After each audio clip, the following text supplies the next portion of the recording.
Alright, hey, if you guys are just tuning in, this is our second episode with the new Paladin. Once again, solo self-found hardcore. We're making great progress with this guy. So, right now we are level 12, so actually I have to change my goal. We'll probably put it to like 15 for right now. We have 4 medicine bags, which we focused on getting just simply because the weight is really low. It's a lot lower than a backpack, and it holds large items, so better than a backpack for us. We have our scarab armor, the BP here, the helmet, and the boots. So looking nice. That was pretty easy to get once we got like level 8 or 9. You know, you just kill some giant scarabs and it happens pretty fast. We do have our Kanos Aqueduct gear for now. We're going to replace that pretty shortly in Crush Bone, probably a couple more levels. But for now, we've got it. The alligator tooth earring, the limestone ring. The rest of our stuff is all leather right now. Basic round shield. And then, of course, cannot forget the Bull Smasher. Finally got it. Took us about 7 turn-ins, maybe 8. I really would like to get a Bloodforge helmet, but I'm not positive how rare the quest mobs are for that on TLP servers, so I'm not sure I want to commit a huge amount of time to it, but at the same time, it's 5 strength on a helmet that I can get at literally right now, so there's just the element of like having to camp potentially rare spawns, and then it's a lottery system on exactly whether or not you get it, you know, so it's tough.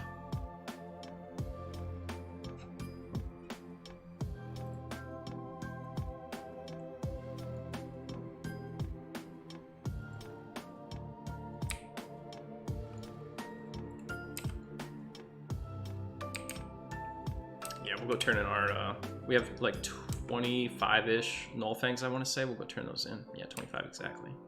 I need to sell anyway, I'm encumbered.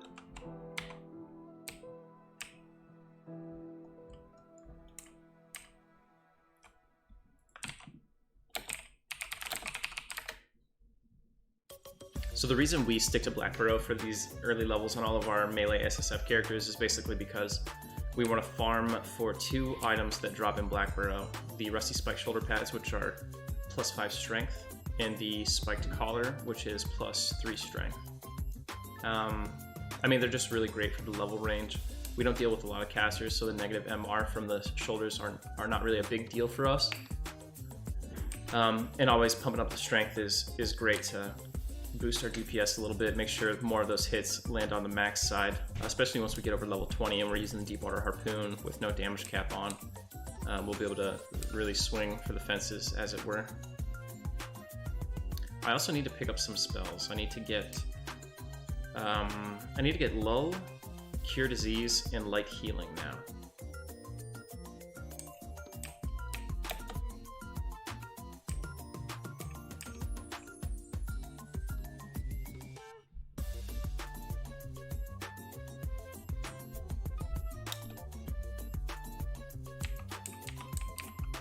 Hey, thank you so much. Yeah, it only took a couple more turn-ins after what we did on stream, so it wasn't the worst. You know what? Let's see how much more we get. We don't want to sell that if we take this off. I could have camped the Charisma necklace in the sewers too, but as soon as I got my limestone rings, I was like, all right, let's get out of here. I didn't want to spend too much time camping gear I was going to replace very easily. I might just sell everything in this bag. Same here. So I wiped out pretty much all my plat buying medicine bags and buying all this leather armor. So right now we're back in poverty mode. What's going on, Matt? Yeah, you're doing the Legacy of Ick thing, right? That looks like it's a lot of fun. Right? Why lull? Spook the Dead? Why not? And then these are sold by like category rather than level, so we need Light Healing. Boom. Well, you know, it takes a little bit of getting used to, and you're doing it on P99 too, which I think is a little bit harder, to be fair. If I remember correctly, the Light Healing spell I just got is actually like a huge mana sink for me right now. But again, I was a human, so I've got a lot more wisdom. We'll see. It wouldn't surprise me if it was still pretty mana intensive. Where did my... Didn't I get... Oh. I thought I bought Cure Disease. Am I crazy? I guess I didn't.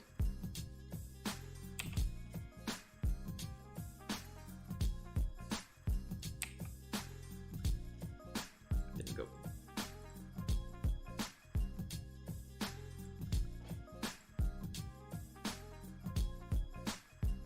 Yeah, Kunark is tough. With all the wolf hunters and stuff that roam that low level area, especially once you get in the pit, it's easy to die. Very easy to die. What's going on, No Mercy? Good to see you, dude. How are your hardcore characters coming, dude?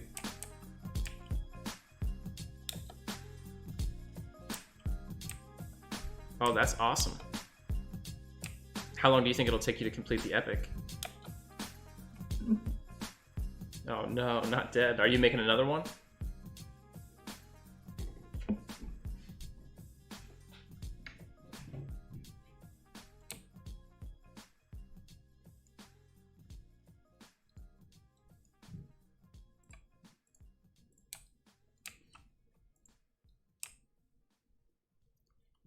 I don't know. I think you have it in you.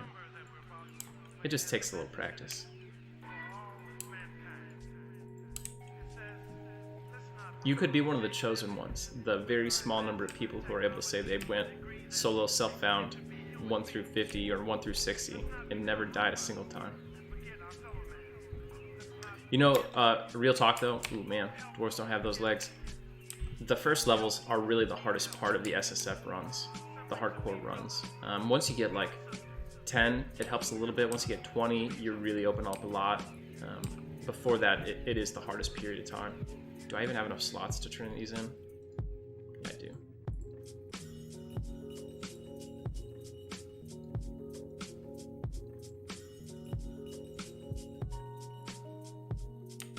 EXP is not bad, but for 25 on like P99, we'd gain a few levels probably right now.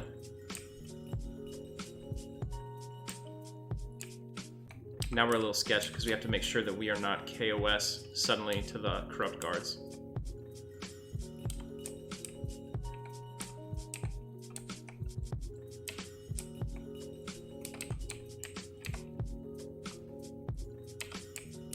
Alright, we're still dubious to the corrupt guys, so we're good.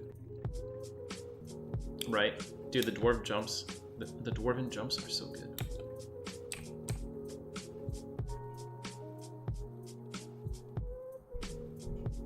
Oh no.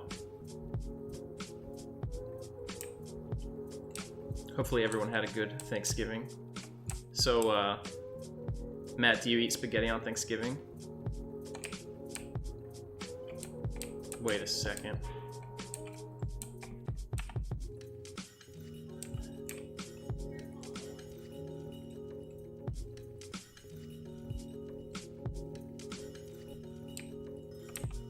No, wait, don't move.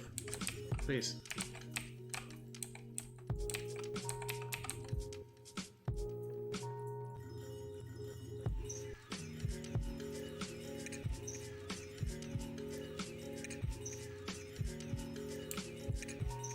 Get like no EXP for this. Do we get 0.1? Like 0.001? Oh, okay. A little bit, a little bit.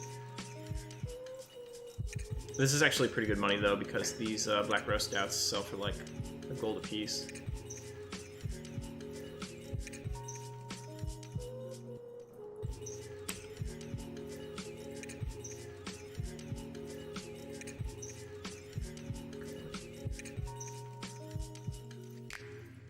I'm wrong. They don't sell for a gold. I lied. It's like a plat a stack though, so it's not terrible. What's going on, Alex? Long time no see. Not really. We were talking like 3 minutes ago. Hey, thanks for the follow, dude.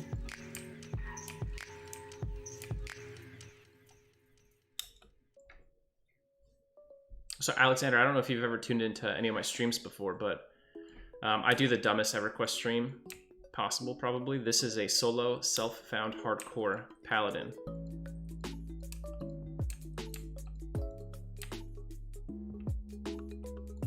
Hey, Jesse. Good to see you too. Hopefully you had a nice holiday. What? Spaghetti's been banned in your fam? Oh, for Thanksgiving. Okay. Yeah, they probably had to make that rule for you.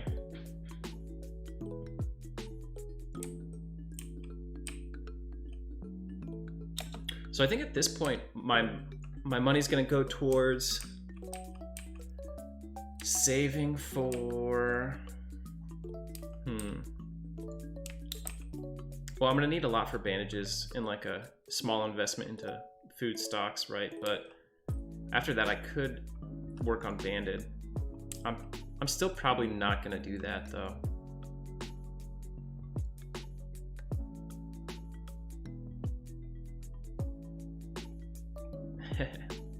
That's a good idea, No Mercy. A lot of people tune in and they just think it's like a regular stream.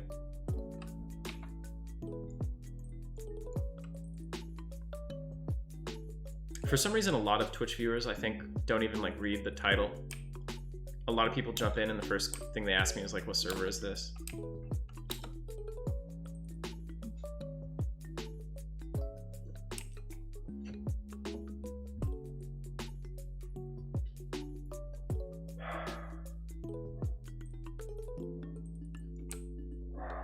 Necro's good, man. It's a lot of fun.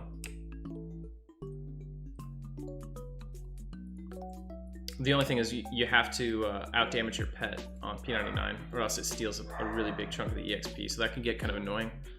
But I mean, they're very powerful, obviously less likely to die. You guys are grouping in Legacy of Ick, right? Or Legend of Ick, right? If it's someone within the same guild. Yeah, we're back on Paladin life. This is it. This is the chosen one. This Paladin, mark my words, he's going all the way. No, Matt, you have to do 51% of the damage. If you're in a group, then you don't have to worry about it, which is why duoing is like oftentimes better for necromancers. Because you can out DPS them even at the high levels. Like you can definitely out DPS your pet, but it's very mana intensive to do it. I gotta be careful I don't get jumped. Dude, like I was that close to getting killed. Tovax Vamar scowls at me ready to attack. I'm 2 levels higher than him, but he would jack me up. Chinchilla, what's going on, dude? Long time no see. I think I caught you at the end of one of my streams a couple streams ago. Okay, that's a good playstyle, Matt. Is this cleric Chinchilla?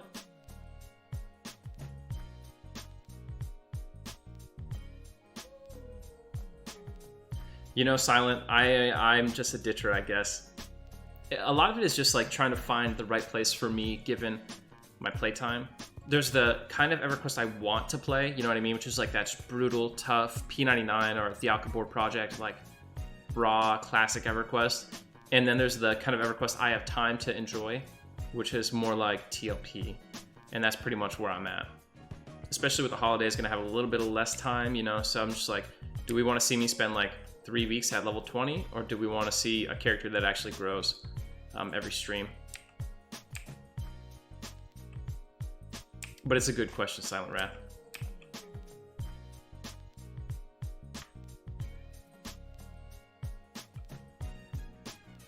Dude, I bet you're gonna crush it. Ooh, crack staff.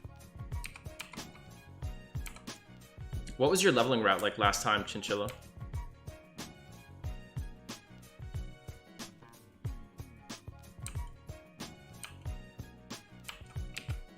Yeah, you know, sometimes we just get in a weird spot too where I'm like, I'm playing it, but I'm not feeling it, if that makes sense. I always love this wall. All right, I'll see you on the other side of that wall too, buddy. Oh, he's just gonna do one of these, okay. But right now, I don't know, suddenly I was hit with the passion for another Paladin, so here we are. Yeah, man, the train thing sucks. I don't know if I would count it. I guess our original rule was that we would count trains, right? Unintentional trains. It was just griefing trains we didn't count. Oh, dang, somebody in the zone? Probably a super twinked out Beast Lord.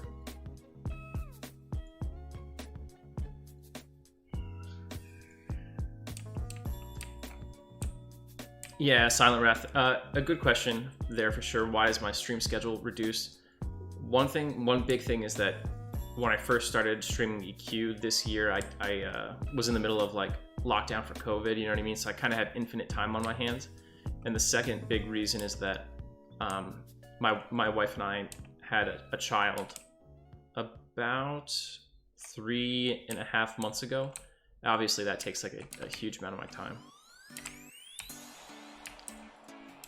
Try to be a good dad, you know, not spend my whole life on EQ like I want to.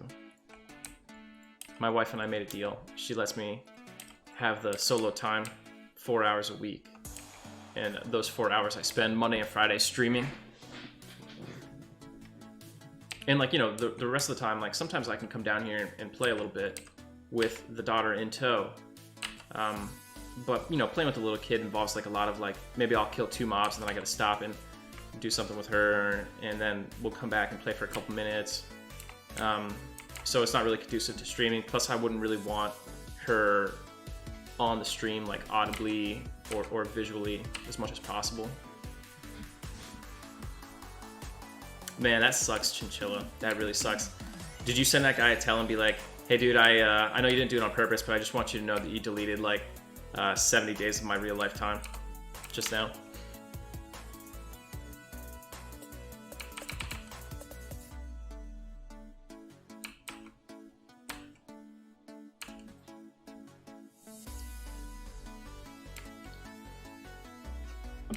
Yeah, but then I'd have to be on red. Not on a hardcore character, unless I just didn't count PvP deaths. Dang, getting a little kid on the CH chain. How old was the child?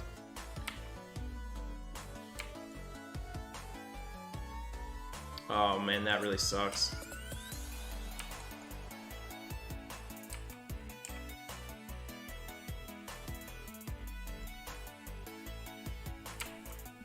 Yeah, that whole area in Lower Guk is just very, very dangerous. I'm sure I'm going to end up going back to Lower Guk on this character, but I've been kind of thinking about like different places I can go. Like, I could go to Carnor's, you know what I mean? I could do Carnor's Basement instead of Lower Guk. I wouldn't have to deal with any casters, really. Or do they have Shaman Undead? I think there's like 1 or 2 Shaman down there. But I wouldn't have to deal with like wizards, you know? Alright, an Elite Null, that's what I'm talking about.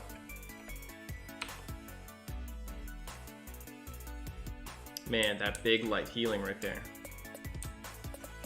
Redo my courage.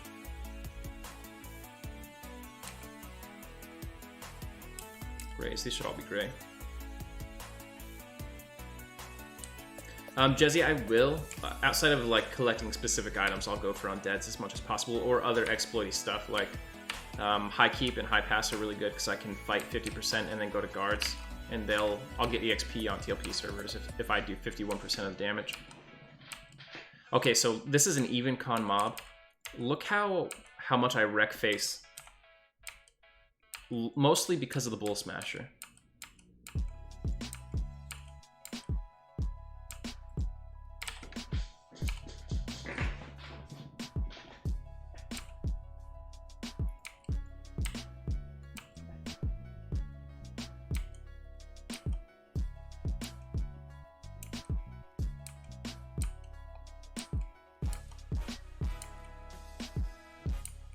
Yeah, green, I think I would lose. Just the different skill caps and stuff, you know? I feel like I roll max level hits a lot more often here. Looking at my stats right here, like here's his HP bar, here's my HP bar. I always feel like I'm losing these fights because like, you know, my HP is like a little bit lower. But when you look at the actual percent, you know what I mean? He's at 40, I'm at 60.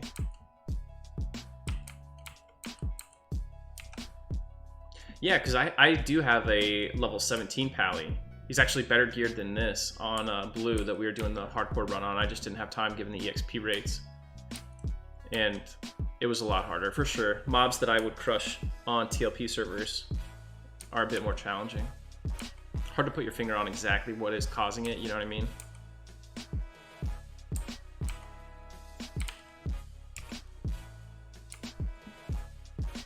There's certain things that are just like environmental difficulties that present themselves, like the stupid beetles, the death beetles in Unrest that just add in the yard trash.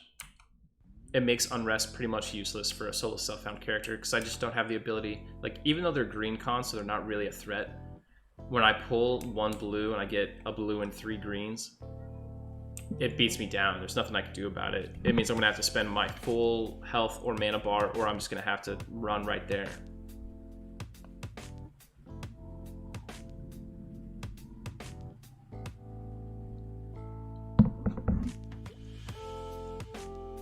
You're trying to see if there are things you cannot get by doing SSF. Why am I meditating right now? Fizzle, fizzle. I'm trying to think. I think you can get most of them yourself. No Mercy, thank you so much for the gifted sub. To Matt, who is a regular viewer. I mean, they're the high end, like epic items you won't be able to get, because you won't be able to do like Plane of Hate, Finny, obviously. But I think you can get the other stuff yourself. There might be some trickery that you have to do, you know what I mean, to get through some tough areas. The hard thing for you as a mage will be splitting and breaking camps. Like as a paladin, especially on a TLP server, I have a few tools available to me. I can root and pull things to the zone line and then zone back in, and you know, things are split up that way. I can lull, and I can do the king. The big one for splitting on EQ servers is that I can taunt mobs. So on TLP servers, if you go up to a mob and there's something, well, on any server, right? If you don't have line of sight, a mob will not aggro you. Whoa, Gilmir, thank you so much for the sub. 6 months of subscribing. That's gonna be like the whole time, right?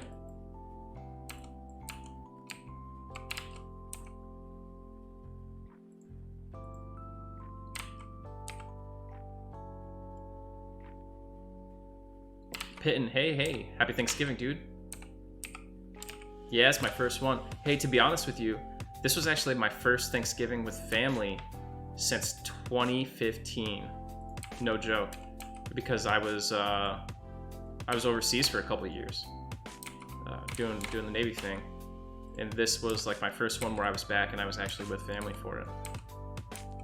So it was very nice. But yeah, like I was telling you guys about the way aggro works, right? So if there's anything between you and a mob, he doesn't have line of sight, will not aggro, right? Which means if this guy was standing right here and I stood like, I don't know, like we'll do like this. So he's gonna come around the corner, but if I'm here and he's here, he won't aggro me. But I can be close enough to use taunt. And I'll taunt him, which will aggro him. As long as I don't engage him in any other way, just taunt, nothing else will assist him. So I can taunt them and run them all the way to the zone line past every mob, and they won't join in.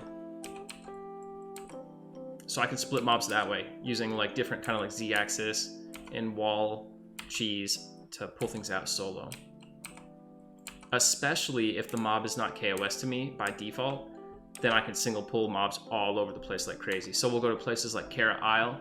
When we do Lord Gongo, you'll see me pull Lord Gongo like to the zone line pretty much. I'll walk up, just taunt him and run away, and no one will join in.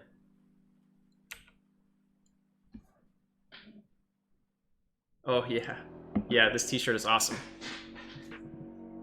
It's a troll with a Lammy and a Worm Slayer. Nice. That's a long time, Gilmir. So the 7 years active, was that the first 7? And then you went like reserves?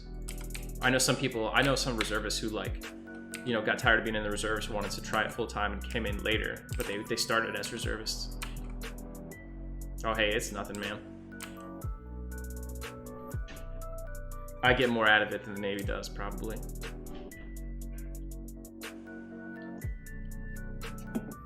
I got the shirt on Etsy. I would just Google like Everquest shirt. I could give you guys the link, but I'd have to go digging through it.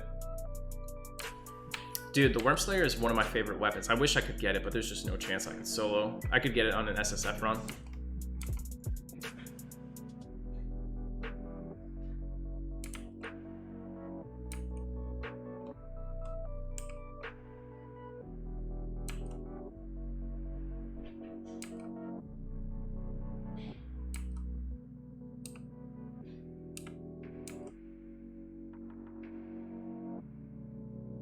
It's just so iconic, you know what I mean? It's like a status symbol when you see someone with one. Even though, you know, a lot of the time it wasn't like best in slot or anything. Especially back in the old days. Best in slot wasn't even something you really thought about.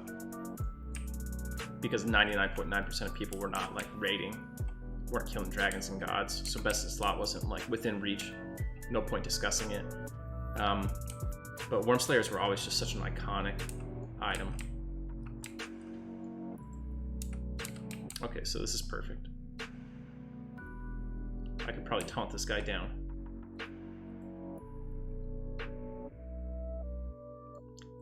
Dude, what? Yeah, Ranger Epic and the Sky Cloak. I almost want to make a Ranger on a TLP and raid just to get the Ranger Sky Sword. Have you guys seen the Sky Sword for Rangers? I think it's called Ariadriorn. Someone could fact check me on that. It's like the craziest name in Classic for any weapon. And then I remember the Wormy used to be like one of the premier twink weapons. Get like a Worm Slayer and a Sentai short sword or Sentai long sword. Once you broke level 20 and you could get through the damage cap. So I didn't get a chance to show you guys the taunt exploit because of that social aggro. But I'll show you guys at some point.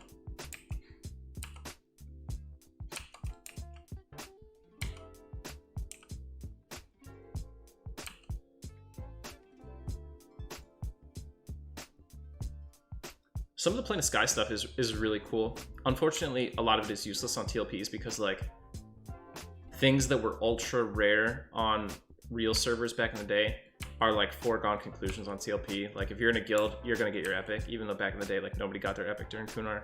Just a few people, usually of each class maybe. And part of that was because they were introduced at the end of Kunark. Pretty much the latter half, and the other part of that is just because you had to really solve them, you know what I mean? You didn't just like, oh, okay, they put them in and everyone completed them the next day. Dude, I remember everybody had a Sentai sword.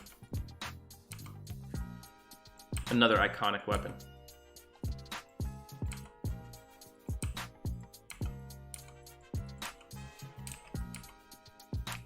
Yeah, Rangers can tank no problem on TLPs. I mean, like, I bet they can even tank in Classic. Like, you could probably tank raid mobs on a Ranger in Classic. The point where it stops is Kunark raid mobs. Everything after that, you just can't do it because they're built around defensive warriors. You know what I mean? Honestly, I don't really like defensive and invasive because of the way they made warriors pretty much forever after that the only viable main raid tank.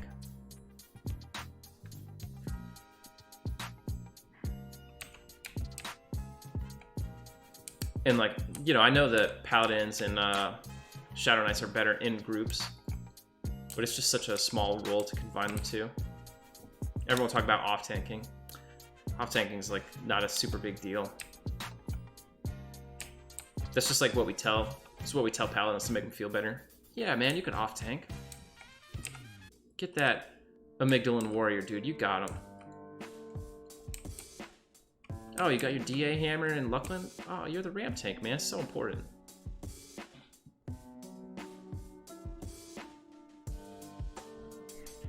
Yeah, right there with you. And you know what they did too late for the Ranger was like incorporating that ranged element, right? It's right in the name of the class, but it just wasn't a big part of it realistically in their DPS and everything until basically like Luckland and Pop. It was like the AAs that fleshed out the Ranger class to make it the kind of vision that we had for Rangers. I think that basically from the beginning, Rangers should have had, they should have had a bow in their main hand. They should have had a primary equipped bow with a much better stat setup than bows available to other classes. We're gonna try this yellow. You know what, I'm 68% and I'm not gonna mess with that yellow. Yo, let me get that barrel roll. We could do a better one than that, don't worry. Look at this. Oh yeah. The full flip.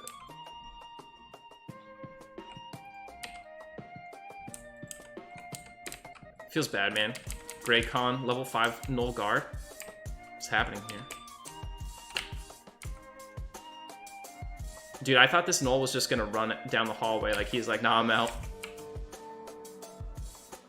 What's going on, Leafy? Happy Thanksgiving.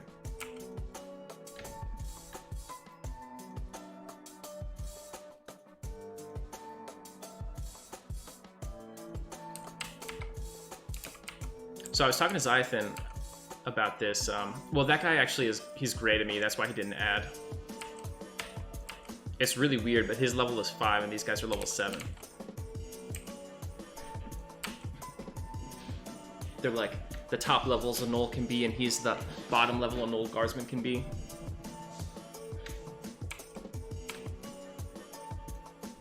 So I was talking to Zythan about this. I'm thinking about doing like a soft relaunch of the Twitch channel a little bit in January, like starting like January 1st, pretty much. It won't really be a change in anything we do. Like, we're not going to start a new character or do brand new content or anything like that. It'll be like the same gig. But I'm thinking about doing that because, like, I basically don't take advantage of any of the tools that OBS or Twitch have to offer. Like, the extent of my streaming, like, you know, my streaming techniques are just like throwing some goals on the side and putting a webcam on the right corner. You know what I mean? It's not like I'm really doing anything. But I want to take some time to really learn OBS and, you know, set up a bunch of scenes, get custom animations, all that kind of stuff. Not that you need it, but it just... I was watching Larry. If you guys haven't watched Level Up Larry, he's got a really awesome Everquest stream. I was watching his stuff, and I was like, man, seeing how smooth and how talented his stuff is made me really want to, like, up my game a little bit. What's going on, Revs? Glad to see you here. Do you have the day off?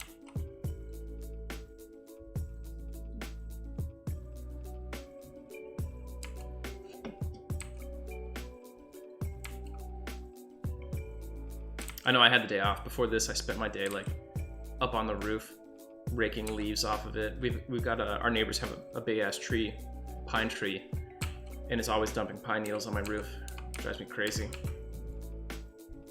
Serby, I make the rules up, but I'm gonna say no. I won't use any AAs. You know, the only AA that I use is Origin, just to go back to my Guildmaster fast if I feel like it. But no, I won't use any like Steadfast Servant or anything like that. It'd be too easy.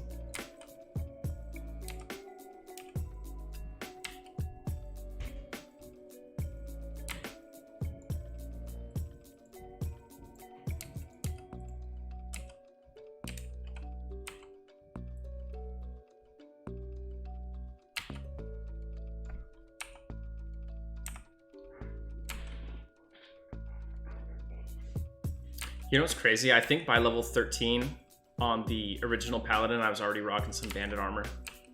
What's going on, Fuker? Good to see you, dude. Right, Jezzy. So the proc I get is called Bain Strike. It's this weird ability that you get when you have killed more than 100 of a specific type of mob. You can unlock an ability called Bain Strike. So it's relative to your level. And what this does is once per like 1 or 5 minutes or something, I can proc this. I have a chance to proc it.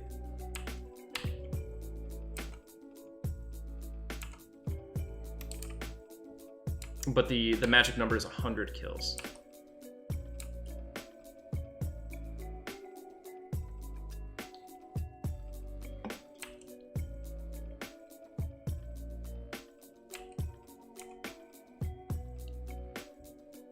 Yeah, pretty much. And, you know, with the length of these fights, I think it, you know, manifests itself pretty much as an additional 25 damage per fight right now. Nothing to sneeze at, but it's also not, like, necessarily tipping the scales either, unless we're really hanging on by a thread.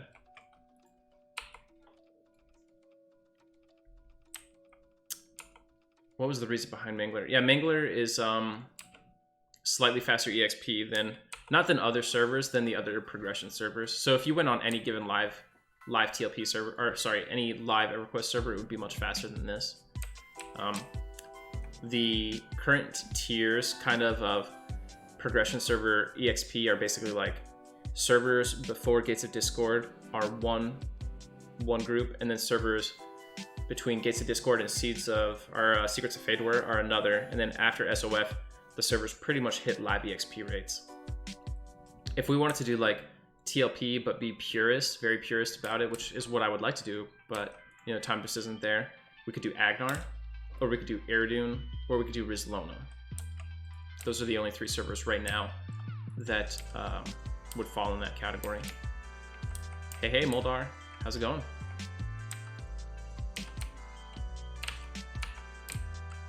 Dang, right with the spin stone. I wasn't even moving.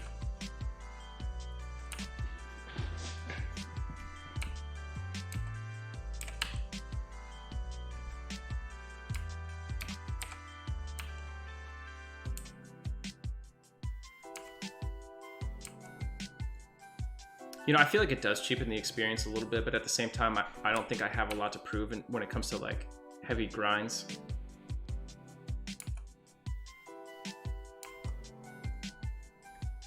I was the first 50 on Agnar when it came out. I was the first 50 on Eridune when it came out.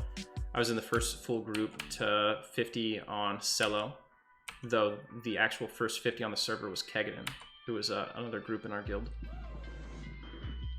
Or sorry, that was 60, because that server opened up with level 60 open. Right, yeah, definitely. I feel you there, Jolinar. But some people will disagree.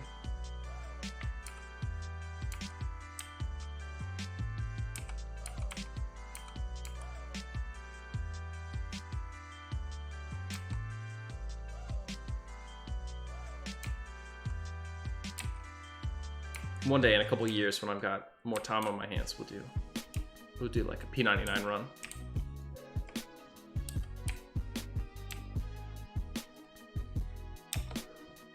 Oh, right in the crack.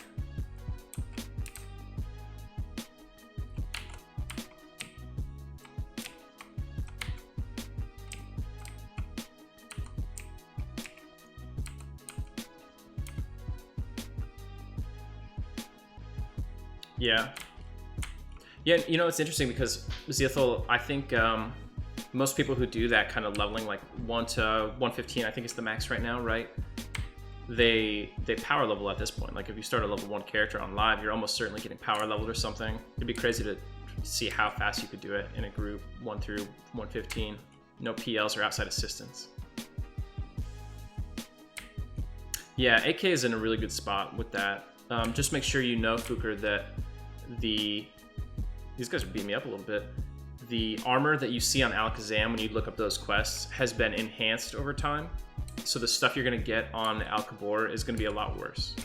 It's still good, you know what I mean? It's still worth doing. But some of the stuff you see on Alakazam right now is just crazy good. Like 5 int on a newbie bracer. Yeah, it does slow down a lot. And at some point you're like, do I stop now to work on AA? You know, because the leveling will be a lot easier if you have 10,000 AA and all the mitigation and stuff. I wonder if this will sell for any value. We'll try it. What's your group comp, Zeethel? Yeah, Moldar. So solo self-found means I'm solo 100% of the time, right? Self-found means I don't take items from players. I don't trade with players. All my items are things I loot from mobs I solo, things I craft myself, or things I quest myself. I can buy things from vendors, but only their default stock. So if you sell a Cloak of Flames to a vendor, I can't buy that Cloak of Flames off the vendor because he wouldn't normally carry it. And then the hardcore just means we only get one chance, you know what I mean? No deaths. If we die, delete. This is my 3rd attempt on the Paladin. Really, it's only my 2nd because my 2nd Paladin didn't die. We just stopped with him. But my first one made it to level 42. You can see his death if you do !RIP in the chat. It's got a little clip of him dying.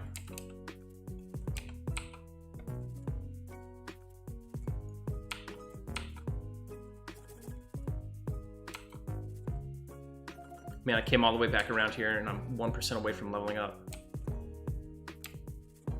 Hey, Juzum, thank you so much for the follow, dude. Your name reminds me of a Magic the Gathering card.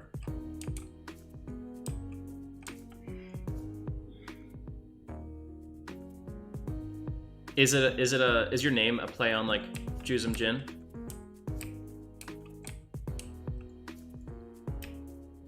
No, Jusum Tim, who followed.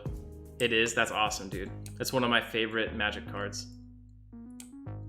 Crack Staff? He's smacking me with one hand. Could be a Crack Staff. I'm not sure if Nulls even have a two-hand staff animation. Man, Jezzy, they're worth a bundle right now. Worth a pile. R2N, thank you for the follow. Much appreciated. You, great staff. All right, I'm actually gonna ditch that great. You know what? I'll ditch the Rusty Warhammer. Probably. Yeah, 10 pounds. Fuck this. And we are level 13.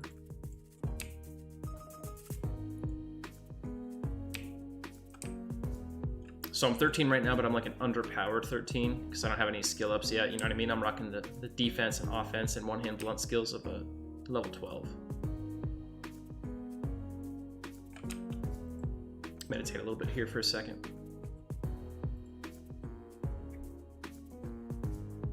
So at 13, I get Desist. That nice Luckland stun.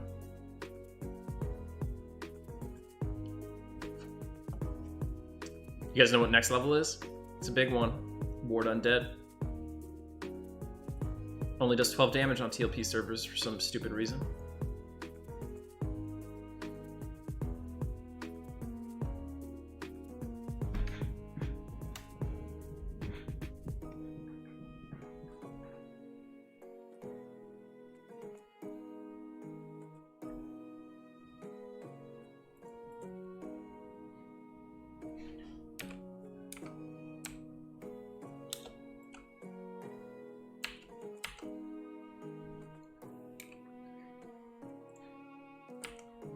Getting those dodge skill ups. Yeah, right. Yeah, I want to go to Unrest Revs. Honestly, I'd be there right now. Just because the Zem is better. But I'm after some specific items. Like this Elite Null could drop a +3 strength neck piece that I want. And then the Null Commanders can very rarely drop a +5 strength shoulder item that I also want. Yeah, I agree with you, Jezzy. I agree. They made it take less mana, so I could spam it a little bit, but I'd rather just, you know, have one big hit than have to just sit there and keep spamming it. Because anytime I'm casting is time I'm not swinging.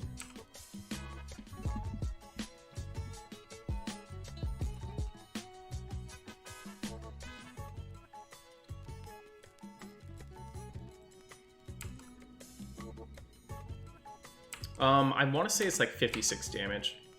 It might be 40 when you first get it though. And it had a byproduct of making the Bone Thunder staff, which is actually like a really long quest chain for the low levels. It made that staff worthless. Like now you got a two-hand blunt with a bad ratio that procs 12 damage. When it procced 40 or 50 damage, it was like super dope. Uh-oh.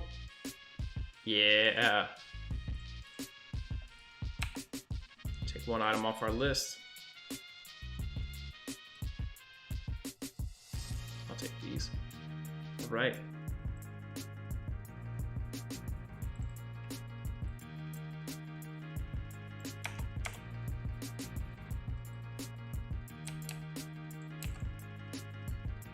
Oh, actually that's not good. My health's a little low for this.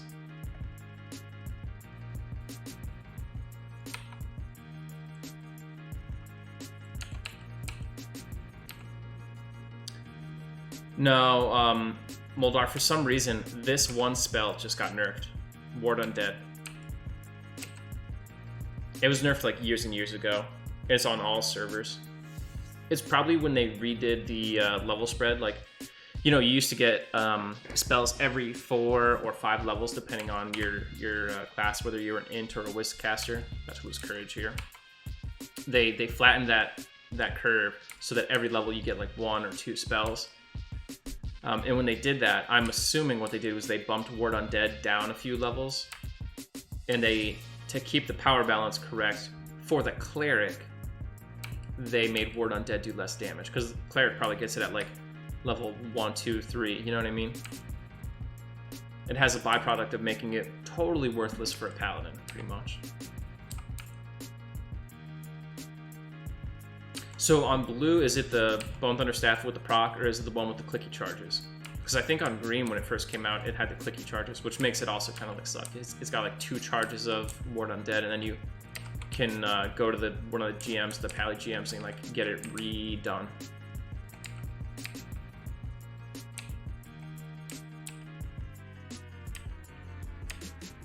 Ooh, an old tactician.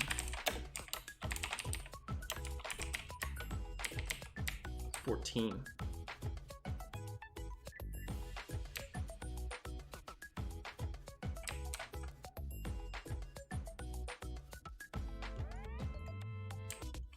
Shit.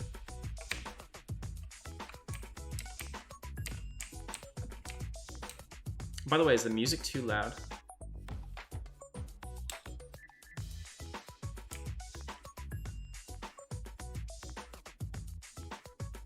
Yeah, I found Drosko up pretty frequently on P99 when I was playing. On live, Drosko is like super rare, and then it's rare for him to drop the note as well.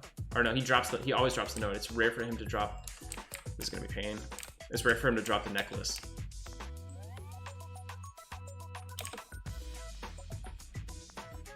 Dude, Null Things are sick EXP on blue. These 5 right here, or these 4 right here, are already like not even worth turning in.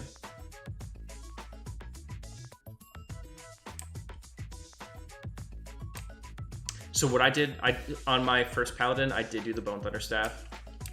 I was just committed to doing the quests, you know what I mean?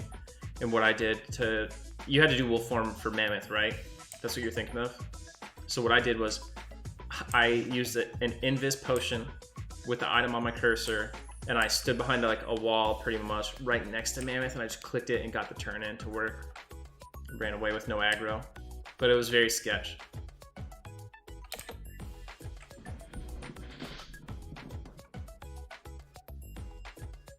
You always have to hit the zone line upside down.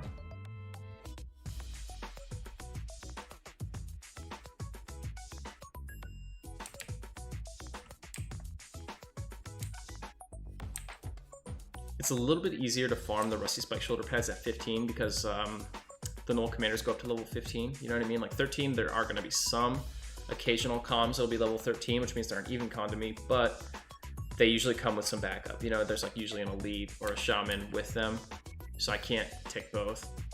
So I think what we're going to do is we're going to sell. We're going to go to Crushbone. I'm going to camp a Shiny Brass Shield and maybe the Taskmaster. And we'll probably get level 15 while we're doing that. For some reason, I think the Null Hunter is super rare, isn't it? Or it's the staff that he drops. There's like some ranger quest where you need two halves of a staff. Am I thinking of the Hunter or the Watcher? We're gonna kill this guy and find out.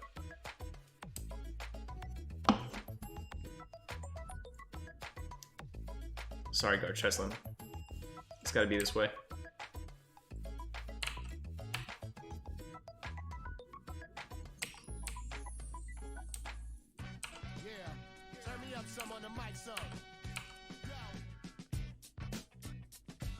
We got a Null thing out of it.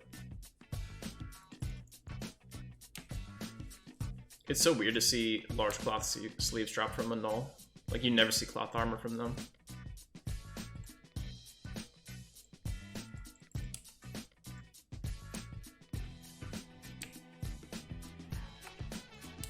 Yawless Jenkins.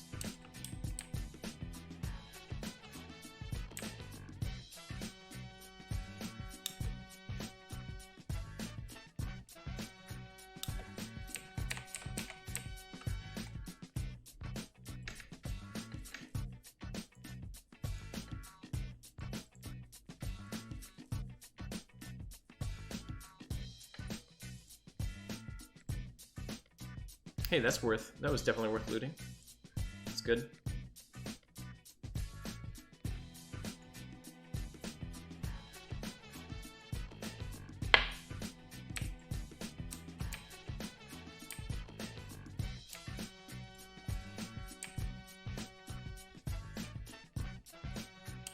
Once we get level 30, I could go to Worslick's Woods and farm giants for those that chance at a forest loop. Sheer 26, thanks for the follow. Hope you're enjoying the content. You know, I did like 10 levels or something crazy farming that giant fort in Worslick's Woods on my solo self-found Beast Lord, and I never had a single forest loop drop, I don't think. Yeah, Cash, this is retail. We're on TLP server though.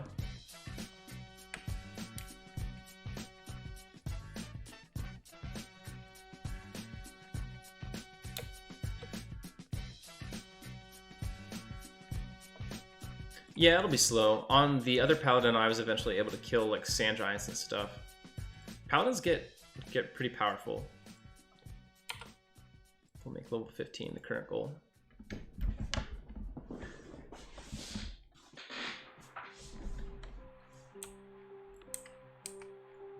I think at 13 I can camp the trainer hill pretty easily.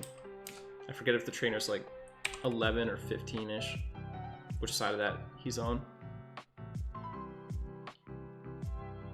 Yeah, that's cool and all, Jezzy, but also permafrost is a death trap. I'll get killed by like 3 greens in permafrost.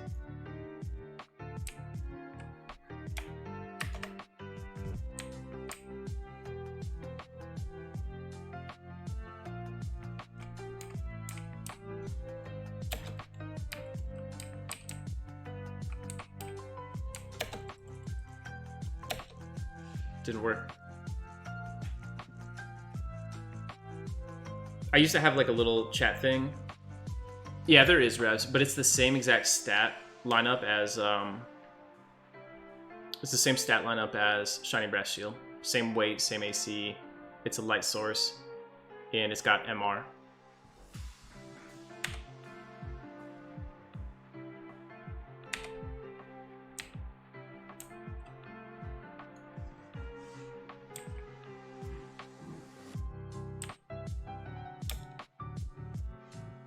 Yeah, I think I'm pretty sure Kern's shield and the Shiny Brass Shield are like equivalent in all but name.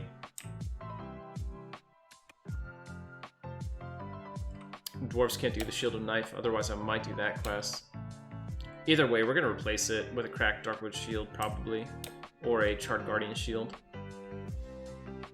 The smart play is probably the Charred Guardian Shield. Let's see, that'll be Hallis, that's Paladin. What is this? Felwith? Wait, that's Hallis. That's Felwith.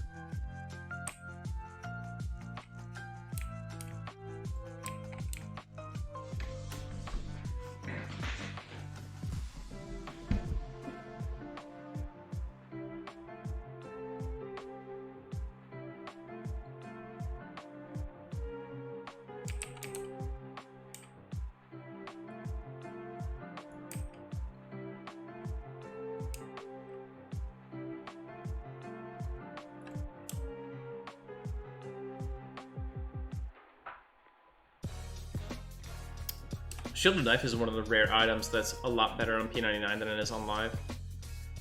On P99, the Shield of Knife has all the same stats as on Live, except it also has a bonus 10 magic resist that it does not have on Live. I don't know if the stats are just wrong on P99 or if it got nerfed for some reason on Live at some point.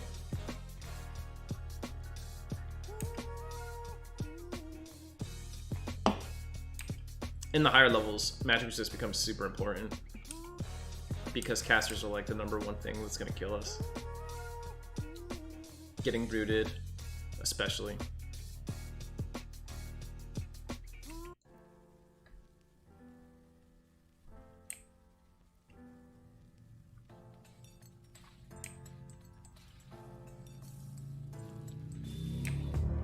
I wonder what our shield luck is going to be like with the trainer. So I think the trainer's 100% spawn now. It's just rare for him to drop the shield. And I don't think there's any visual indicator that he has it equipped.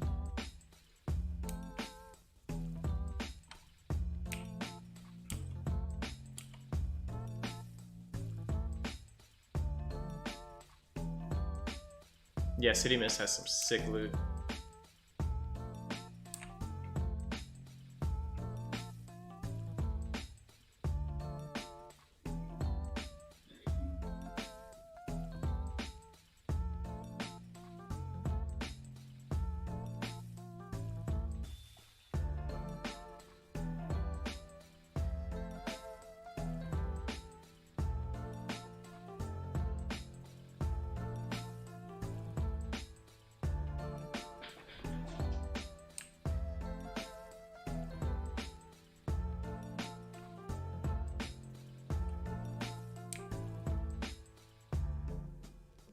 Yeah, this is let's check it out. This is probably Mikkel. Yeah, this is Mikkel Song of Storms remix. It's really good.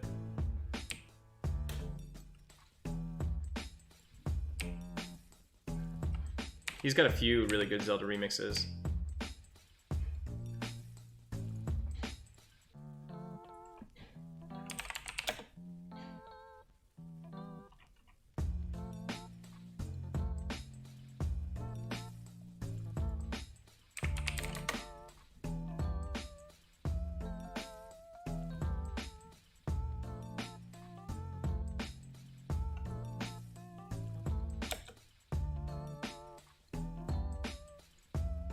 So when this ends, I'll bring up his other one, Gerudo Valley, I really like. Yeah, so Moldar, I've done the Paladin, I've done Necromancer, I've done a Beast Lord. I think those are the only ones I did for like any length of time. And to be fair, the Necromancer I spent a long time because it was like a really slow EXP server, but I only got to like level 10 or 12. I got killed in the Warrens.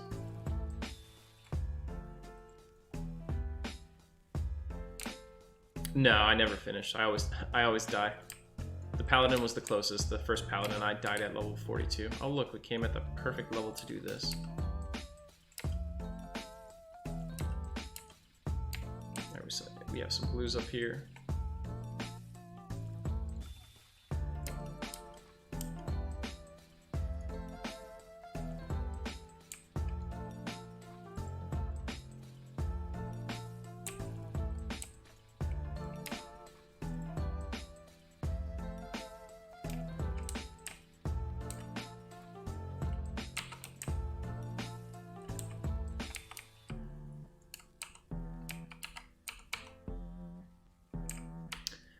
Finish line is 50 for me. I might be persuaded to go to 60, but I'm not really interested in content after that.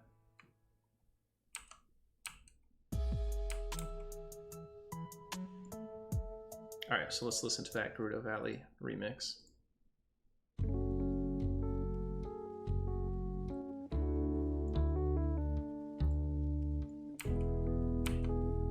It really sucked being so close to the finish line. For perspective, to get to level 42 on the first Paladin took me 13 days played. So 24 times 13, that's how many hours I had on the character. I had a pre-nerf Guise of Deceiver. I soloed the Shin Lord and got a Ghoul Bane. I increased my faction with my Nuga enough to turn in rubies and get an Evander suit. Yo, what's going on, Regime?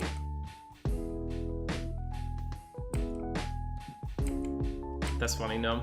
Have you been checking out the old school Pally run, Gnome? Not much, just wasted my life playing EQ, you know. Caught in the trap. About to get this ad right here. LOL's only so strong.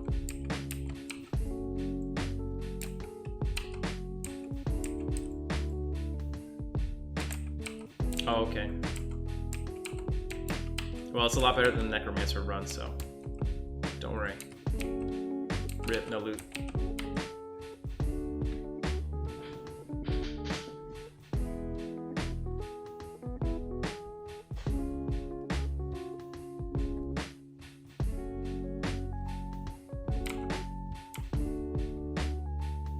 Regime, did you follow up on that that thread with all the good drama that was linked in FOH?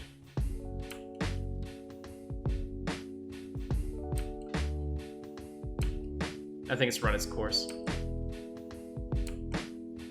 Cable got no response.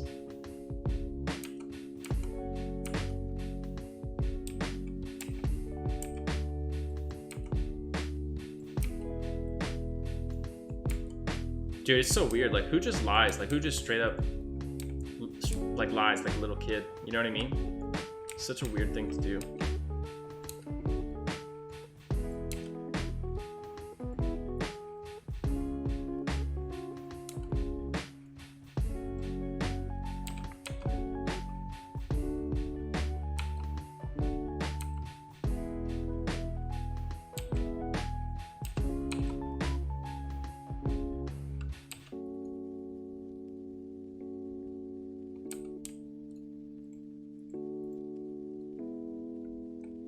give this a few minutes, then I'll kill that blue over there, and we'll be all clear for the next respawn.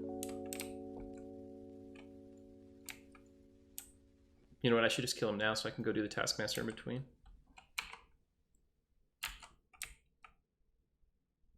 When I did this on Airdoon, the server was like still popping with low-level people, so I had to like pick my camp and be like, this is my camp, please respect it.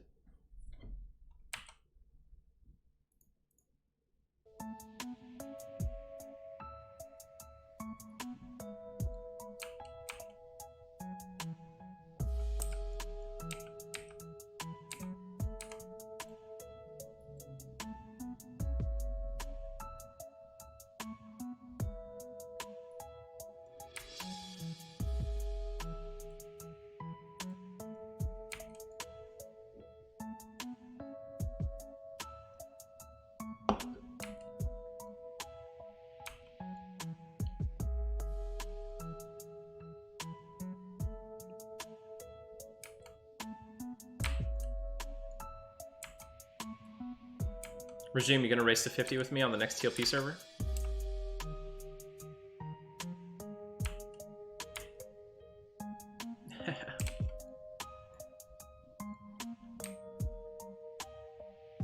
I don't know, dude. It could be a lot of fun. You might be missing out.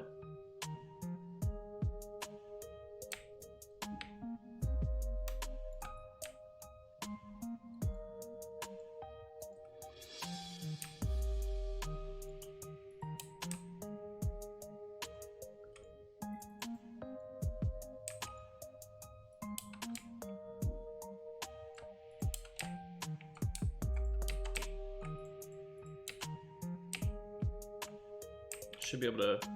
Wow, I was wrong. I was literally about to say I should be able to avoid line of sight on that guy, and he had already aggroed me. That's crazy.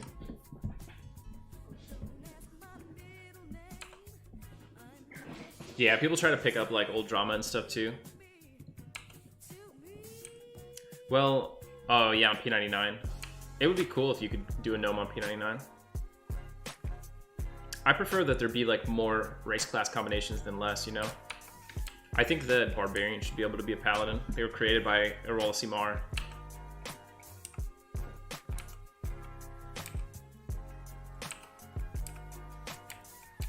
No, dude, don't run. Come on. No. No, don't, please. Come on. Come on.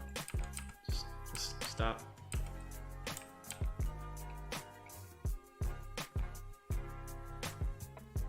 I think I did like no damage to me though.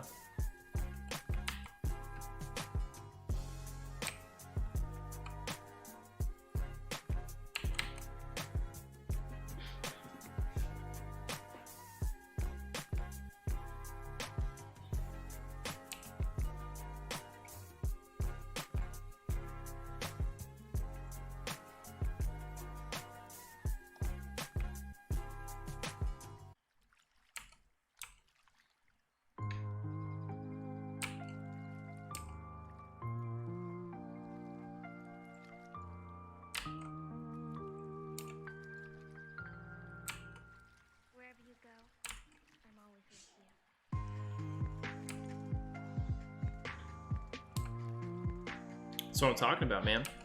It would be good because it would give the Paladin a race that is almost on par with the races available for Shadow Knight. You know what I mean? Like, Dwarf is okay, but it's nothing compared to the stats that an Ogre or a Troll brings to the table. Especially Troll in like classic eras with the enhanced regen.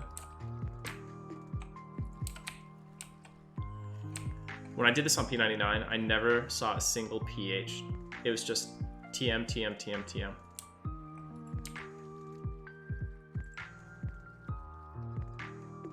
This time I'll protect you.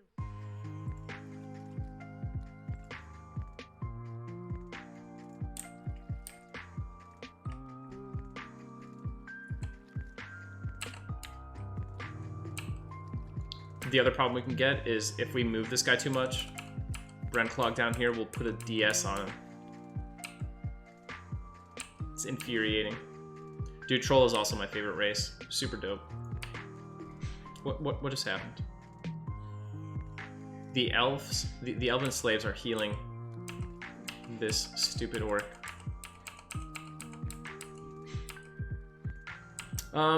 It would probably No Mercy, like that's like a roguelike game, so you could just make it like SSF HC roguelike.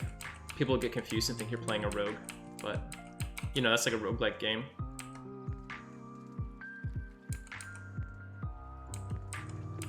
Why are you tired of it, Moldar? Yeah, I mean, frontal stun immunity is like, you know, the King Kong of all racials. Time to split.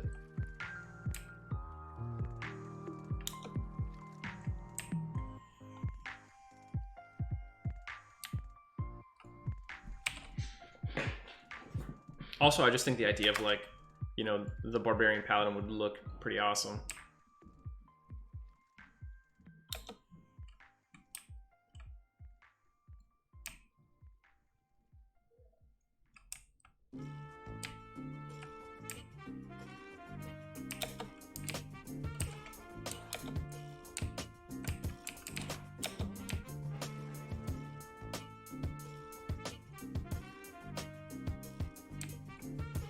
No trainer yet.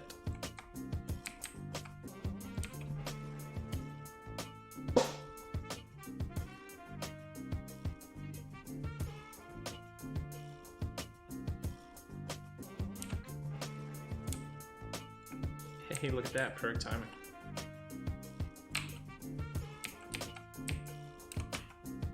Does everyone else have this weird sheet of paper graphic here now? Like, this is some kind of strange visual error that I've had for a long time. I don't remember it always being that way. Like, isn't that just supposed to be a Steam animation or something?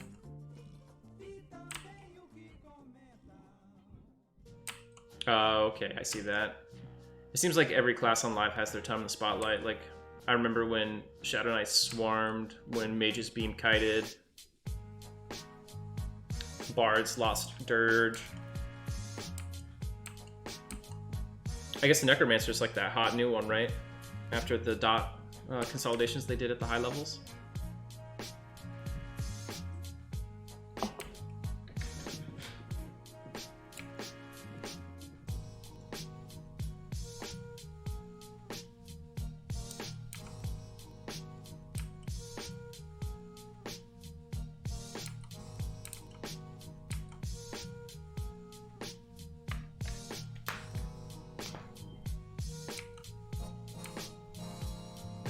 Gotcha.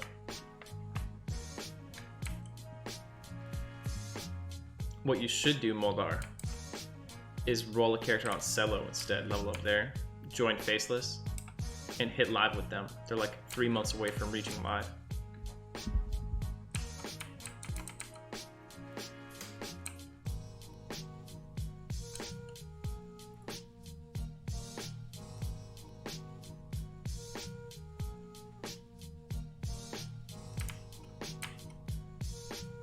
Come on, shield. Nothing. Stupid.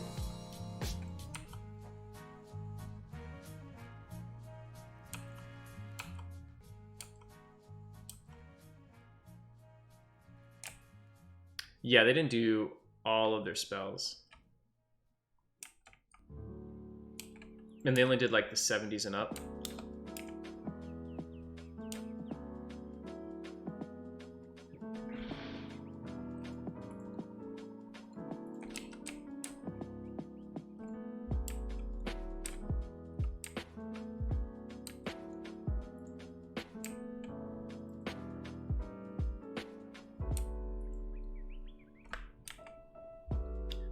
I don't want to speak too soon, but it seems like my 54 charisma is not having a terrible impact on my ability to lull.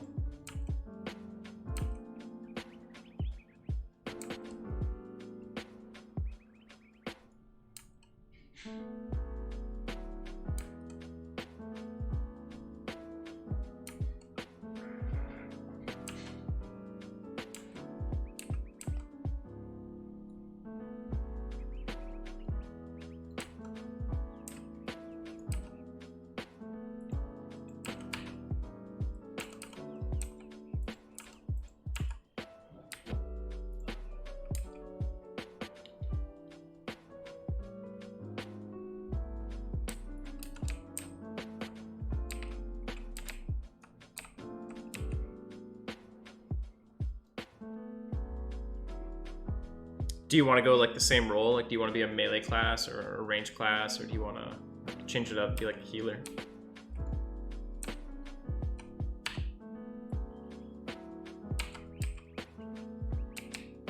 Pull this guy over here.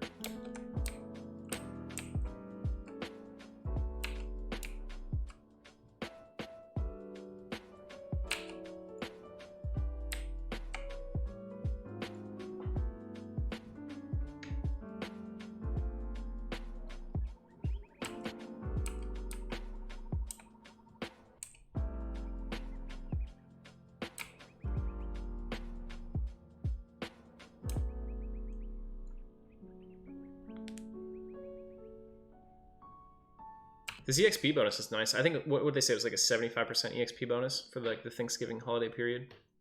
I'm trying to think of when the next EXP bonus is going to be. It might be like Christmas, New Year's time frame.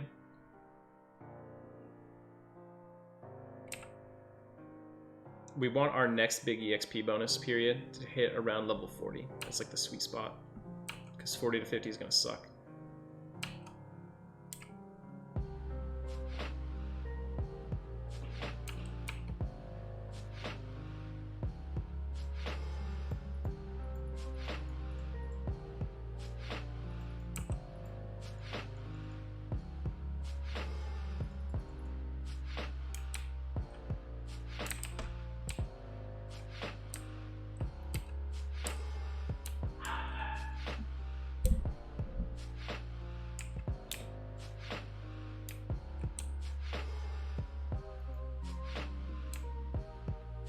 Tank could be good, but it's hard to build up like all that gearing required.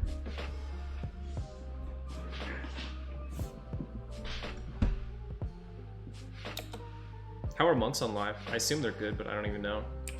You know what? I think berserkers are like super dope, right? I'm out of touch.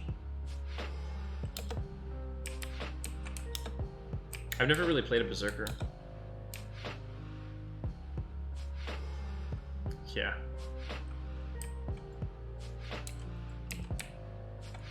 Alright, these are all grays now. Good.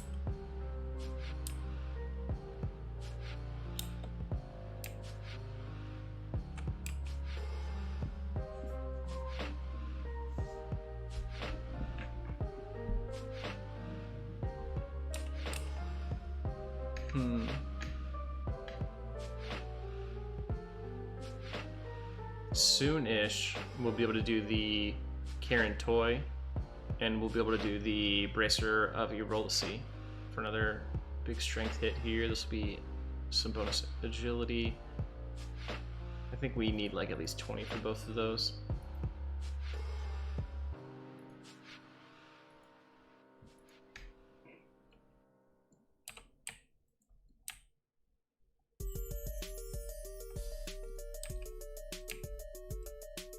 The worst part about the Taskmaster camp is that I need 4 earrings. Dude, my guy's dual wielding right now. Alright, level 14. I need him to not get healed.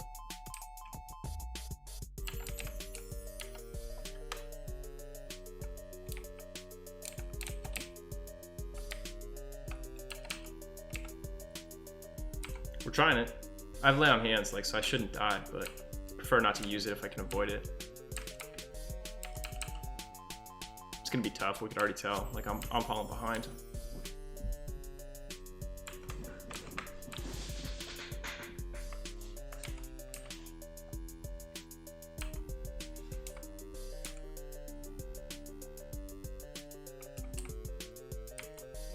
Does dual wielding whips pretty much guarantee that we're not going to see an earring drop? Because he only has so many loot slots, you know what I mean?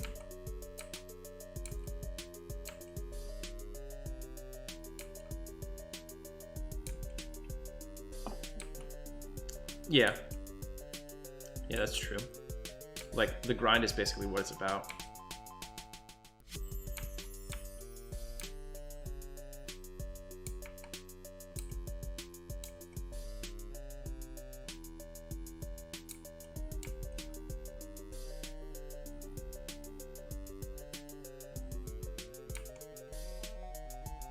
I might be able to solo this guy without LOH, because he's gonna run at like 20%. Right, yeah, it's the word journey. It's about the adventure.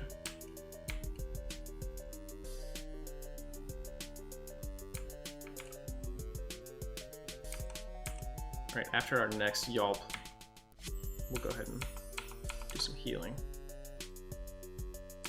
Just give us some cushion. One more heal. Hopefully he doesn't hit me for like 20 damage. He did. Alright, easy.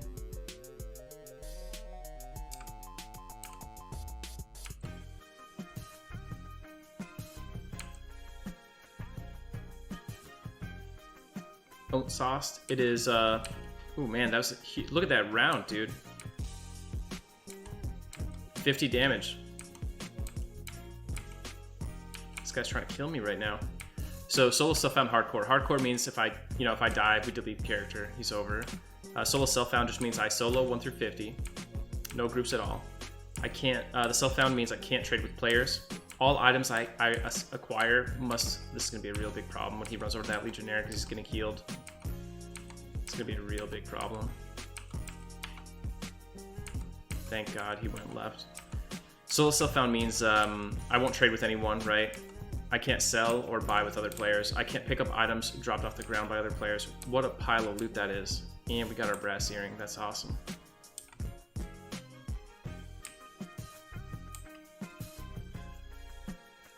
Any item I get, I have to get from mobs I solo myself, quests I complete myself, trade skills where I craft it myself, or it has to be from the default vendor stock. I don't take buffs from players. I don't take ports from players.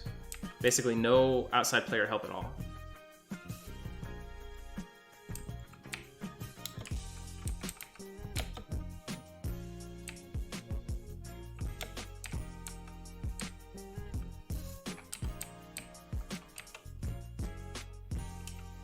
Yeah, it's a lot of fun. You know, it's high risk,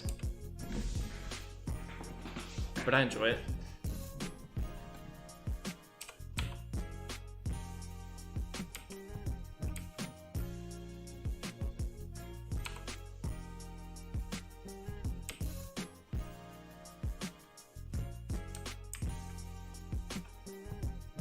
They should be. They've had enough time where they kind of sucked, you know what I mean? They deserve some time in the sun. Shadow Knight seems like it was always like a developer favorite.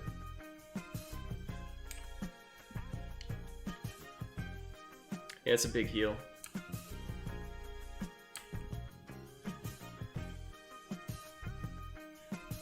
On my P99 Paladin, I did the Ogre Heads quest one time. My first turn in was the Bloodforged helmet. I was like, sweet, I can stop doing this quest. No mercy. Thank you so much for that gifted sub. Congrats on the sub, Moldar. Yeah, Rangers had a huge period of time where they sucked. Well, you know, they weren't sucked, but they were just like the butt of a joke early on in Everquest days. What is it that you don't like about Rangers? Like, what is wrong with them on live now? Wrong item.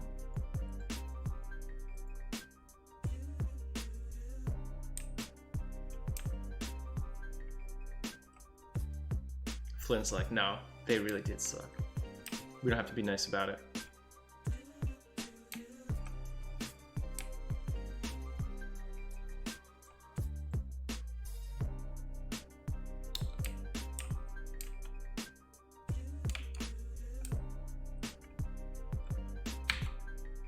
Are they just underpowered compared to like the other meta classes right now?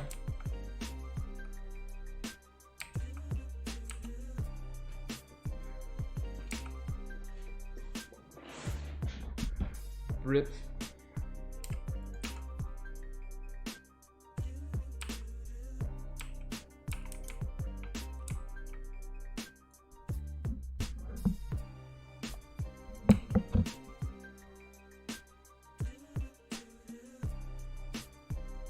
Poor Rangers. Their terrible EXP rates. No plate armor.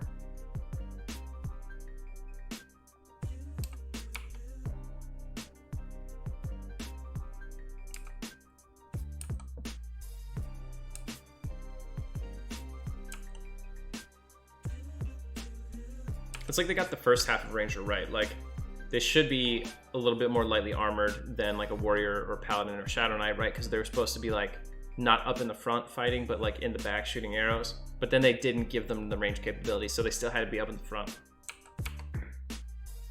Heals, P2K. Thanks for the follow.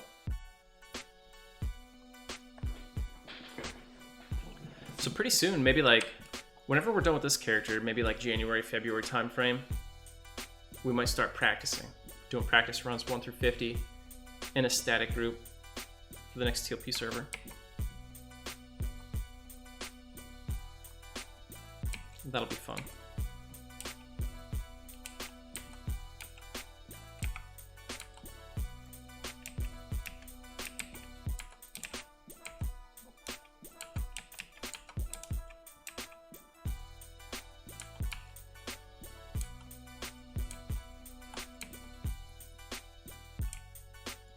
Every time I do a static group on TLP launches, you know, we don't always have the same makeup like I did back in the day. So I'll get the group and we'll set up like practice dates and stuff, and people are always like, you practice? Why do you practice having done this a million times? Like, yeah, I always practice too. Like, of course you practice. You want to level as fast as possible, right? What's my record? Well, you know, like if we cheesed it on a live server, we could do it in like a couple hours for Flynn. On a TLP launch of normal EXP rates, I did it on Aerodune in 38 hours. Yeah, we did it under 24 hours on stream. There was an EXP bonus for that. So yeah, on launch, Aerodune was 38 hours. But on Cello, which had a faster EXP rate, mind you, we did 1 through 60 in like 29 hours.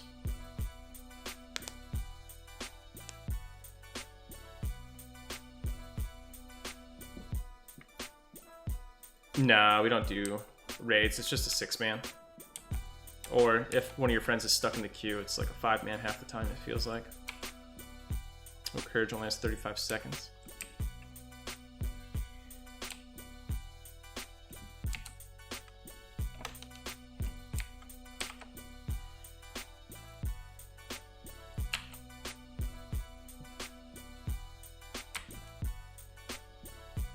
So a big thing that impacted Aerodune EXP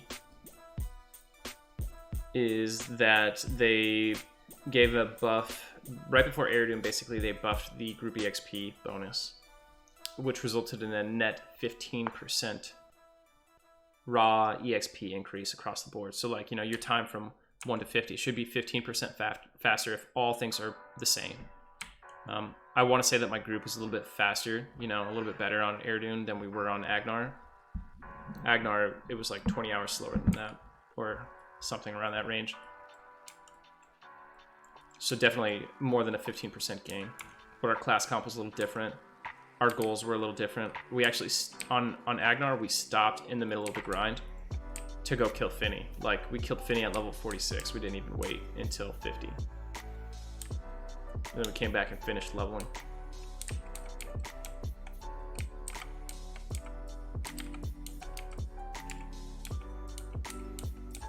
But on Aerodune, I was free to not care about any of that stuff because I wasn't like, you know, I wasn't leading a guild. I was just some random dude.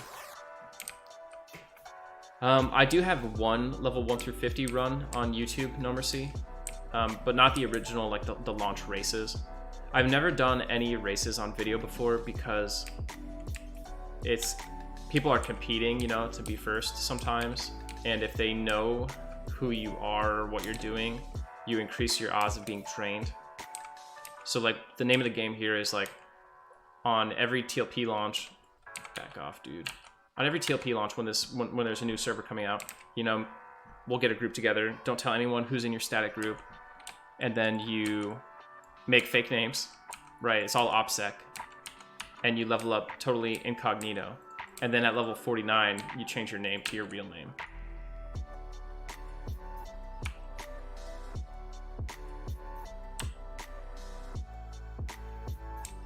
But on the next TLP server, I think I'm just gonna say screw it and stream it, you know what I mean? So we'll probably get trained. But what people will do is they'll make a level, like if you don't want to cheat, right? You just want to train people. what they'll do is they'll make a level 1 cleric. Level 1 clerics get DA, and you just go anywhere in the world pretty much, and you can train someone with DA.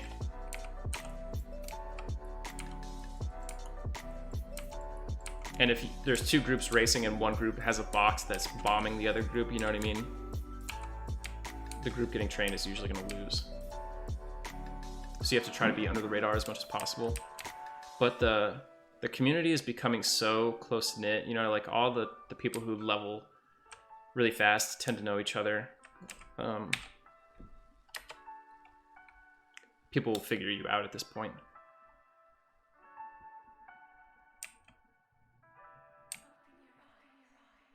On Cello launch, it was a server where we knew there was a group of people who were going to be like very dedicated to training and griefing leveling groups. So we went like very deep cover. On Cello, I joined the opposing guild, and I was like, yeah, I'm going to be 6-boxing launch with a friend of mine. I joined like under a fake name on Discord. And I said, hey, me and a buddy of mine are each going to 3-box, and we're going to level 1 through 60 together. And then we did just like we told them. We made all the character names, so they thought that we were in their guild, and we leveled up 1 through 60, and we didn't get trained. And we had some really tight spots where we were like really close to the enemy guild's groups, and we definitely would have got trained otherwise. And all the other groups in my legit guild did get trained. If people are really dedicated, they'll have a second computer where you use a VPN and MacroQuest, and you just warp around, and you'll like find the leveling groups of your competition. You'll warp to them. You target a mob somewhere across the zone, and with MacroQuest you can like far taunt. You can taunt regardless of distance, and so you just pull huge trains on people. And you accept like that's like a total burner account. You know it's gonna get banned, but all it costs is 1 krona.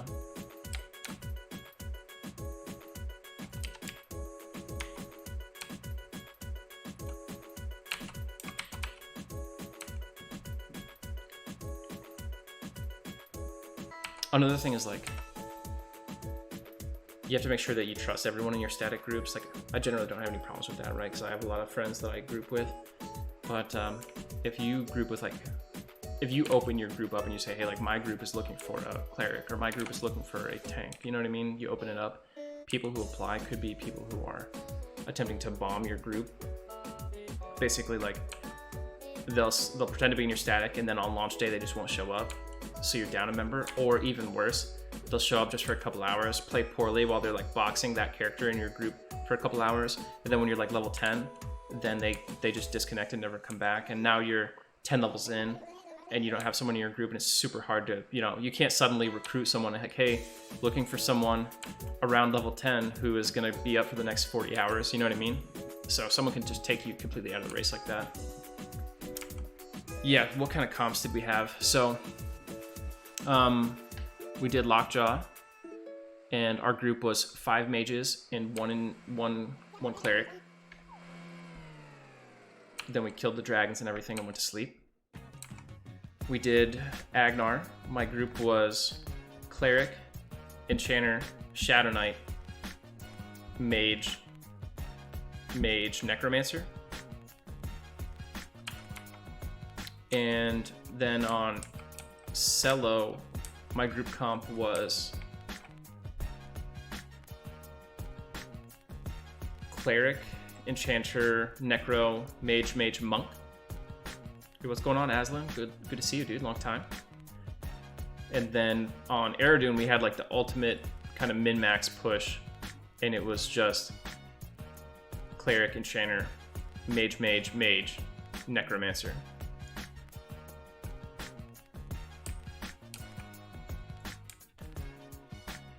And when I did the 1 through 50 like exhibition on Twitch, we just did 4 mages, no necro, I don't think.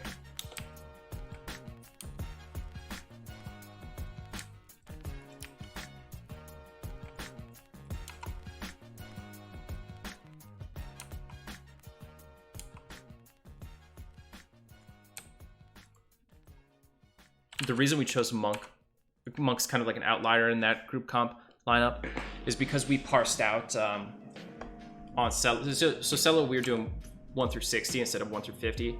And we parsed out the monk, and we decided the monk in those upper level ranges would probably be a bit better DPS than a mage. And there would be more camps that were harder to split and pull with a mage. So we might benefit from having a dedicated puller class. So I went monk on that one instead of my usual, which is mage.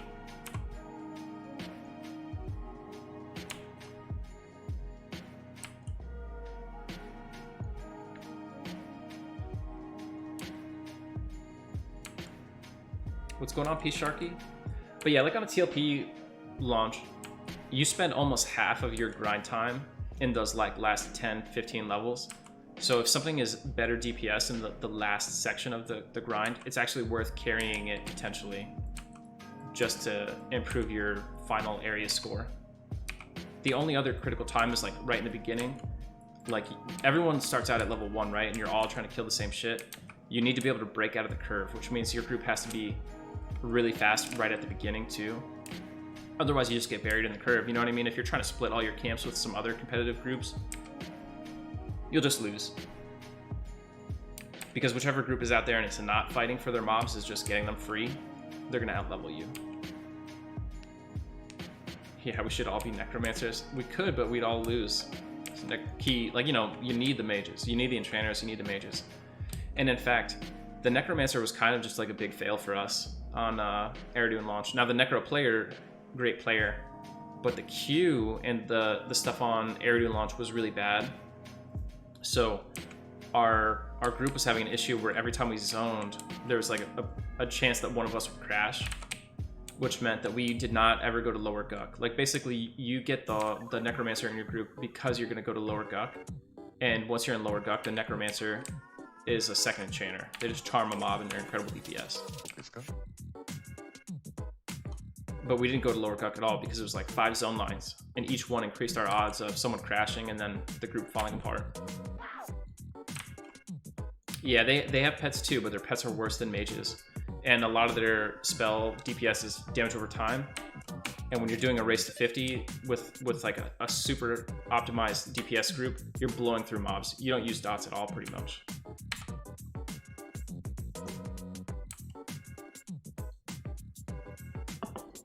So the only thing that the necromancer was super valuable for was snaring mobs.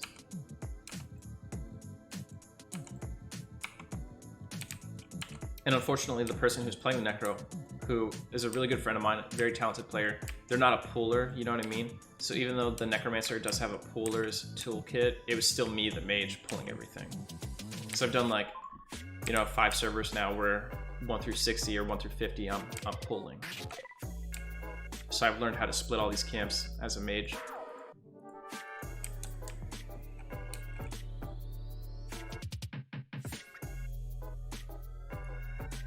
Do you mean like their running velocity, Jolinar? Or do you mean like the HP percentage when they decide they need to bail?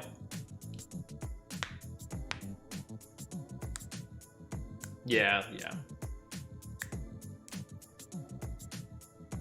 Oh, yeah, because like on P99, when they start to run, they're so low that like they're crawling basically. They have like that reduced run speed. Dude, I'm telling you, in Soleil, when a mob runs, you have a split second to react before he's out of line of sight.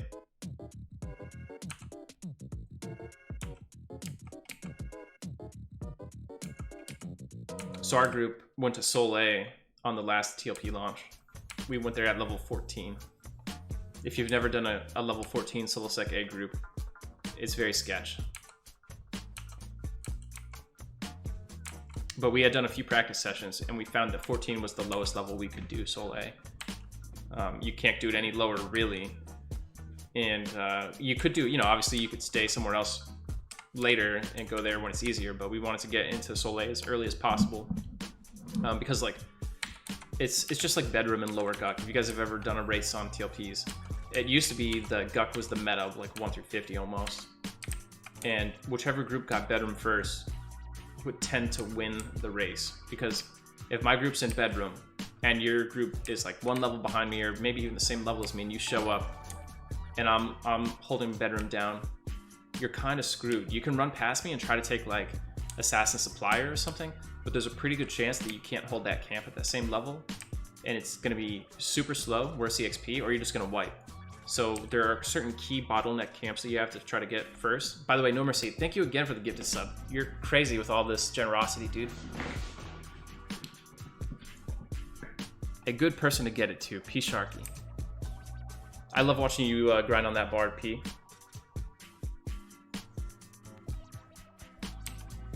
But yeah, you have to get those bottleneck camps, and Sol A entrance is a bottleneck camp. You pretty much can do this whole big section of the first floor of Sol A when you walk in. And if you're holding it down, the next group just can't come into Sol A. There's nothing they could do about it unless they want to sit in your camp and DPS race you for mobs. But if you got there first, you're probably going to put out more DPS than them in the first place, right? So it's like a lose-lose. And that actually happened. The group that got second place on Air showed up, and we were already in Sol A. And that's kind of it, you know what I mean? They caught up a little bit later when they made it to Lower Guck, and they made up some time there, but they were never able to fully bridge that gap that we created just by getting into Sol A first. And our groups came to a head finally in Ocean of Tears at the Elite Goblin Island, where we actually ran around and DPS raced each other and fought all over the island for mobs.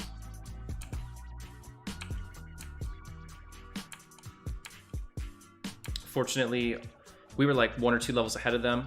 We hit level 46, and then we charmed Ali Zusor, which is huge DPS.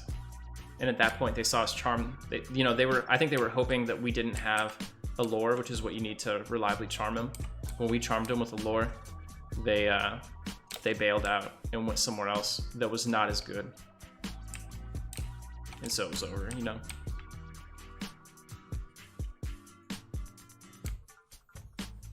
Dang, that sucks. I saw Valiance. I think, get the server first 60 Bard. Oh yeah, definitely, because they just don't need any gear or anything. They're full power right from the get-go. What's going on, Saint? It's going all right. Working on this solo self-found hardcore Paladin, seeing what we could do. But yeah, if I stream some of the practice runs, you guys will get to see kind of like our methodology a little bit more. Also, you'll get to see how much we suck when you do that first run of the season. Every time we do our first practice run, I'm always like ready to quit the group. I'm always like, man, we suck. If this is how it's gonna be, I'm not even gonna do this TLP launch. Someone's like, nah, Zaide, it's gonna be okay. It's like this every year. Don't worry about it. We're gonna try it again. We'll switch up the classes, and then it'll be good. That's another thing. During like the early stages of these static groups, people always want to play like a different class besides like the meta class. It's a group of people who have all agreed they want to hit 50 as fast as they possibly can, right? That's their goal. And you're like, you have to have that conversation. Like, okay, certain classes are more well equipped to hit 50 quickly than others. So if you're wanting to be a warrior or you want to main a shaman, there's just not a place for you in the group, really. And some people will be like, no, let's try it. You know what I mean? We'll see if it can work. And you're like, you don't want to tell someone like, who's your friend? You can't be in my group because you want to play the class that we don't want. So you say, okay, we'll try it. And it always goes so poorly because you map out the levels you're going to hit all these zones. And usually what you do is you take the map you had last year and see how it performs. And all your benchmarks are like minimum levels for an optimized group. And the moment you show up at Sol A at 14 and your group is like warrior, bard, enchanter, cleric, mage, you just get stomped. They haven't announced a new TLP, but we just assume sometime between March and May we'll get a new TLP in 2021. What's going on, Zaithan? I've been missing you.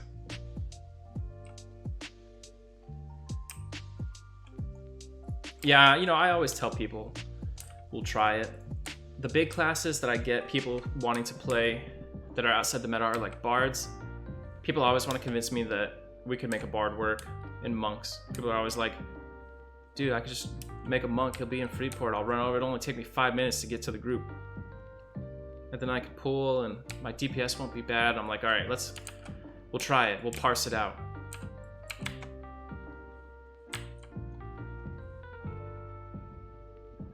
But spoiler alert, it is bad.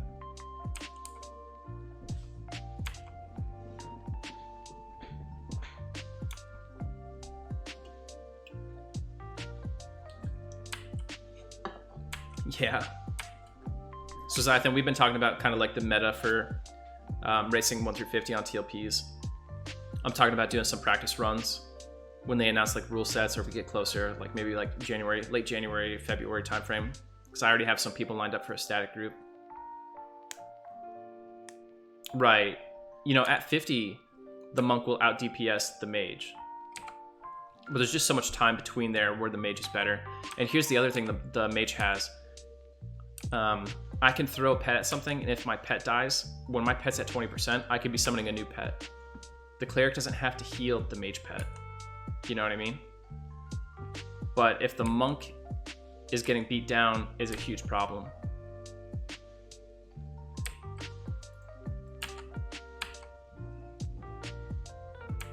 Top meta classes. So you have to have a cleric, pretty much.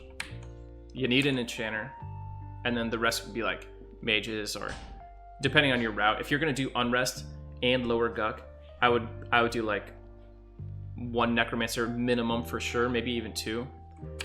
Enchanters are super good. Like in an ideal world, you would have multiple enchanters. But here's the thing. We talked about how important it is to break the curve, right? You need to be one of the first groups to get ahead of the plebs, which means you have to get like 10, 12, 20 before everyone else. Before level 11, when enchanters get charm, they're kind of just an anchor in your group. Their DPS is nothing. You know what I mean? They don't do anything until level 11 when they get charm. So you could take 2 enchanters, but you run the risk of falling behind the curve because you're basically a 4-man until level 11. And having the 2 enchanters won't do you any good if there's a group that is 4 levels ahead of you at the bottleneck EXP camp. And another big thing is like 2 enchanters means double the risk, because like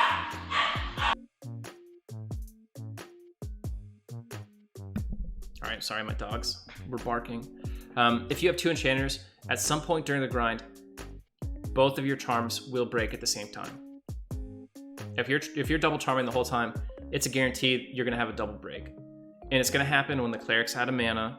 It's gonna happen when the puller has 2 mobs on the way, you know what I mean?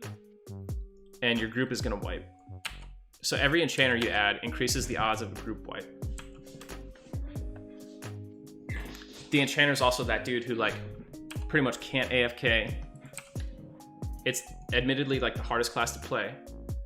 So a lot of times what you'll do is like someone will sleep and you'll box them if the login servers permit it. Like going into Air Dune, we had a sleep rotation planned out where like my friend was gonna sleep and I was gonna play my character and his character, and so-and-so was gonna sleep, and you know, you had this whole rotation. That way everyone would be able to sleep throughout the thing, because you don't know how long it's really gonna take. And you wanna be able to maintain 24/7 group uptime, even if it's a 100-hour grind. So when you add more enchanters, it's more difficult. Like anybody can box a mage, you know what I mean? But you don't want to end up in a situation where you got a dude boxing 2 enchanters. Ding, 14.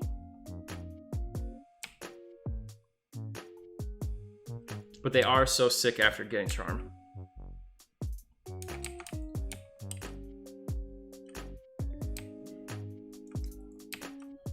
Here's the secret.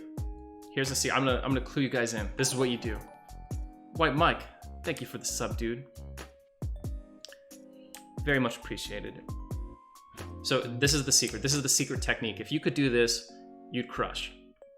So you don't just have 1 static group, right? Your static group needs to be like 3 static groups. Basically, you've got your group. It'll be like just spitballing here, not fine tuning. We'll say it's like you have a group that's 5 mages and a cleric. You have a group that's 5 mages and an enchanter. And you have a group that's 5 mages and an enchanter. Once those 3 groups hit level 11,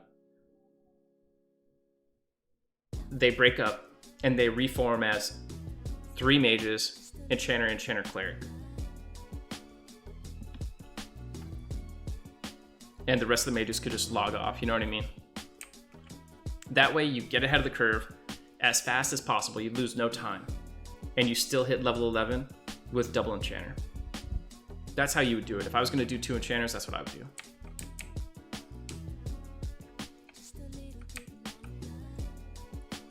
What they should do is remove the group EXP bonus so that soloing is a viable EXP method now. You know, remember back in the day, like, the fastest levelers were like wizards, druids, necromancers, and they weren't doing 6-man groups. What's going on, Slazik? So right now we are in Crushbone. We are doing 2 camps simultaneously. We're camping brass earrings over at the Taskmaster. I need 4, 2 to wear and 2 to turn in for strength earring or for strength rings and Felwith for that quest. And we're camping the Orc Trainer for a shiny brass shield.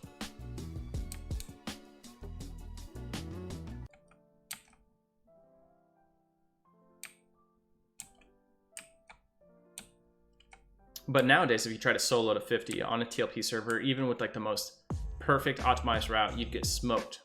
You get smoked by like a suboptimal 6-man. Zaide, thank you so much for the gifted sub. You guys have been so generous today. Good to see my boy Slazik getting that sub badge.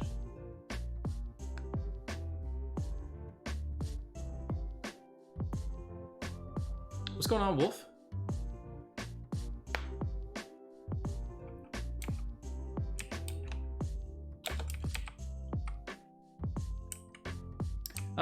Sometimes I might do that, No Mercy, but I think most of the time when we were camping stuff, I was like right on the edge of being able to kill things for gear. No Mercy with another gifted sub. Hype train incoming. By the way, folks, No Mercy is also a streamer. He streams basically Everquest variety content. I know recently he was doing a hardcore character, but his stream's awesome. He's got a killer game room in the background that you can ask him a bunch of questions about. I was asking him like 99 questions about it. So please, when you get a chance, check out No Mercy's stream. He is awesome. Finn, thanks for the follow. Saint, appreciate the 5 bits, man. Showing some love.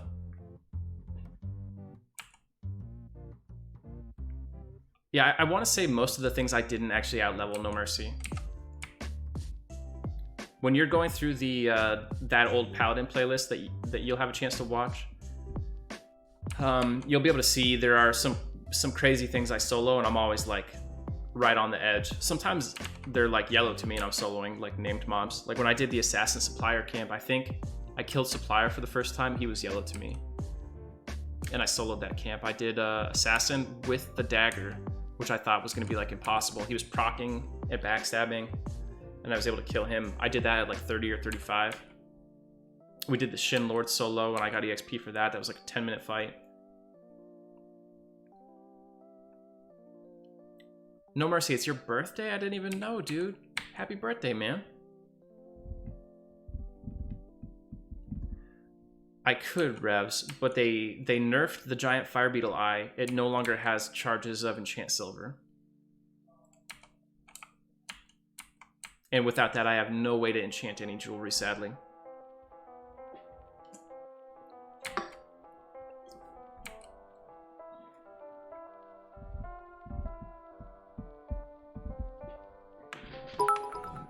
Whoa, Peace Sharky with the 11 bits. Thank you so much, dude.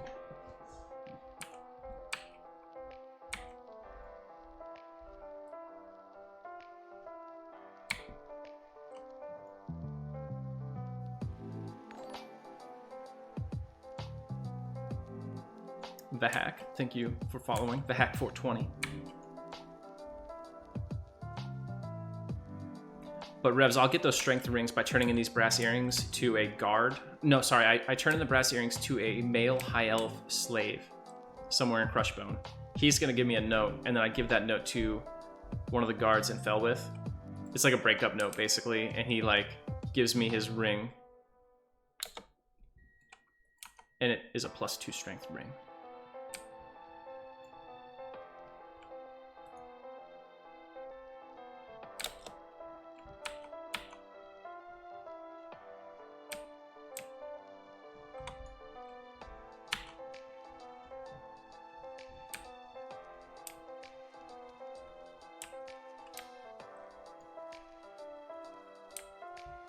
Yeah, definitely.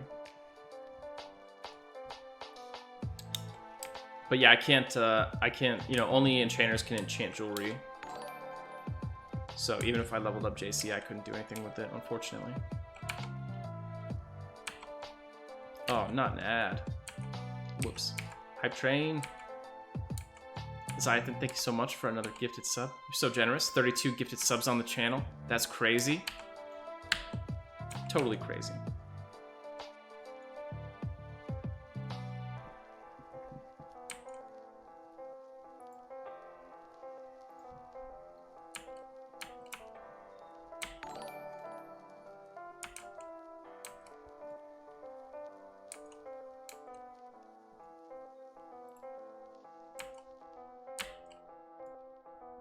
No Mercy with another gifted sub.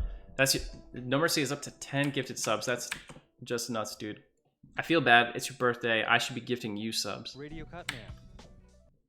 I hope you're on later tonight. Do you mean like on these characters? Unfortunately, I've never gotten one all the way to 50 because it's like such an arduous process to not die. But normally, like on TLPs, usually I would be involved in like top end hardcore raiding and stuff. But my life just isn't in a place where I can dedicate that kind of time anymore.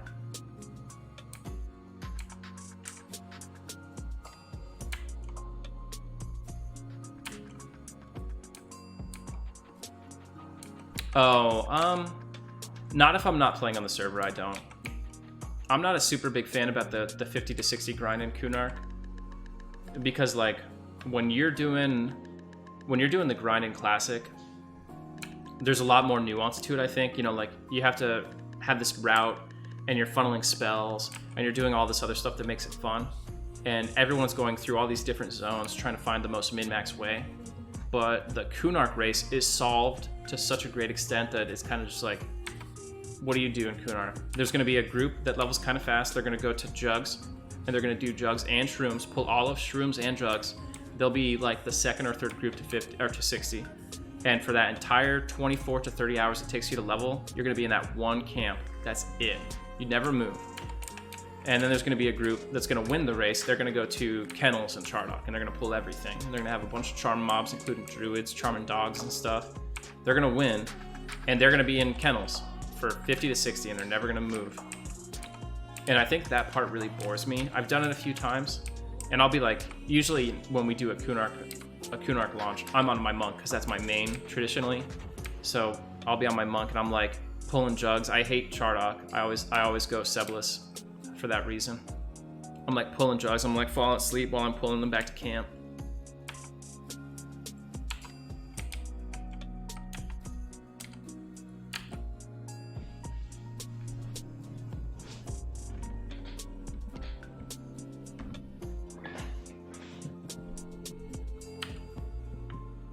So before Air launch, just to make sure we had everything lined up exactly where we wanted, I went through and I checked every Zem in Classic.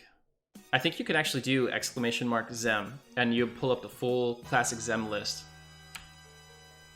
I verified them all, you know, because they patched them a couple times, and they patched them like 1 or 2 servers before Air. And there's this persistent rumor that they flattened the Zems, so like all zones were equal. That is a lie. They did not flatten the Zems. Some zones are much better than others. And we used that to map out our route, and the route was way different because, you know, it used to be the Guk route, and the Guk route is super easy.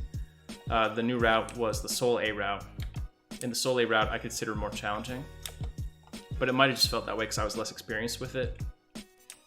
But Soul A I think is a lot harder to pull and a lot more dangerous than Upper Guk. Yeah, the zone bonus EXP. So like if you kill something in like North Kanos, we'll just call that 100%, right? Because that's base. There's no bonus added to it. But if you kill something in Blackborough, I want to say there's a 33% bonus because of the zone. So all things being equal, killing the same mob, same level, same group, you'll get 33% more EXP per kill in Blackborough than you will in Kanos Hills or North Kanos. And it's all about finding like which zones have the best Zems, and then not just the best Zems, but maybe there's multiple zones that have the same Zem. Okay, now let's go parse the mobs in each zone. Which zone has mobs with a lower HP on average? Because lower HP, kill them faster, right? Better mob throughput. Fuker, thank you so much for the 900 bits. So generous. We're kicking this holiday season off the right way.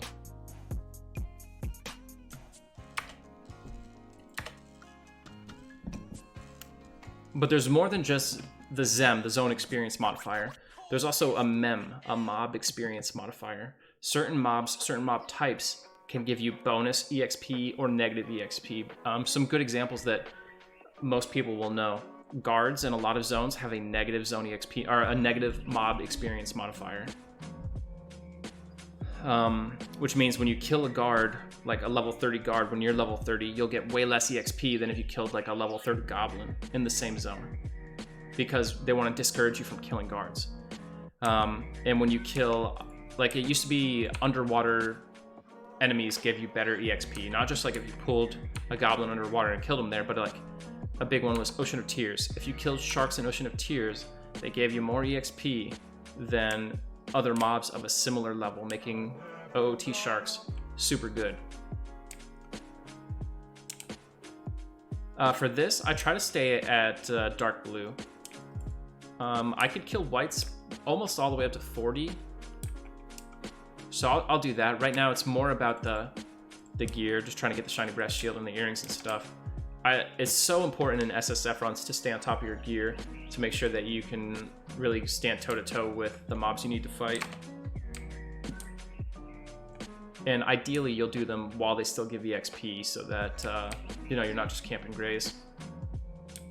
Hey, no problem, Slazik. Glad for folks to learn some new stuff.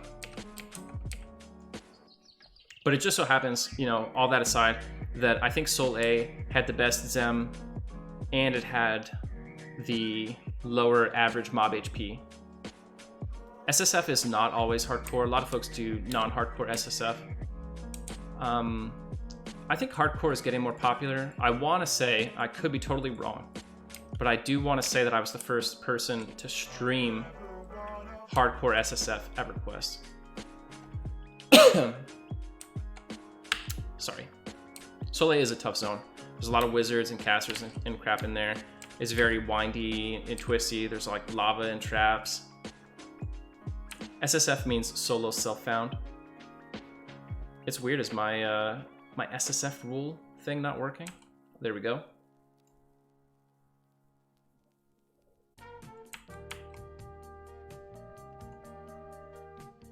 Yeah, Wolf, but the ALS guys group.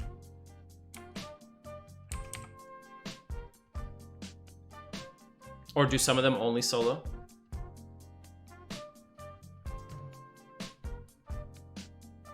Hey, Worry, good to see you, dude. Yeah, the first one was the highest, but this guy's gonna beat that. We're going all the way to 50 with this one, I feel it.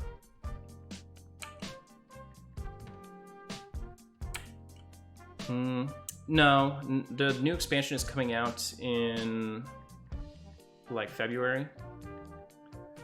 I'm focused on 50 right now. Once we get to 50, I'll look and see if we think 60 is really viable. I see, Wolf. Good to know.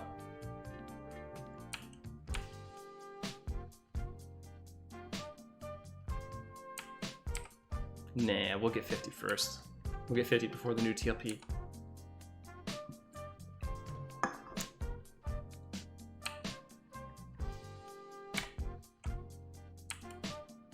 It'll feel really good to get 50 first. And then, you know, not 50 first on the TLP, but get 50 on this character before the next TLP comes out.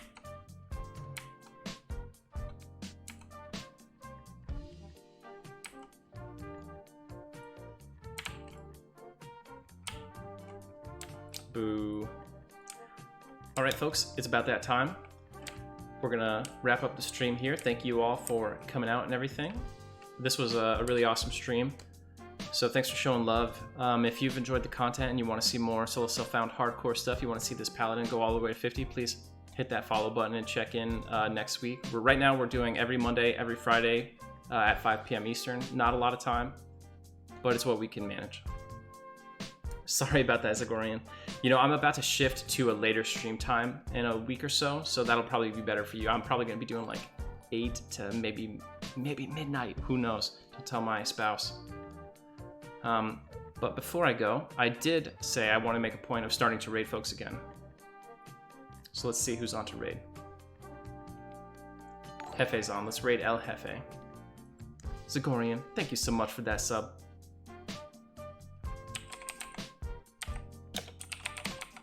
Alright, let's go raid El Jefe, folks.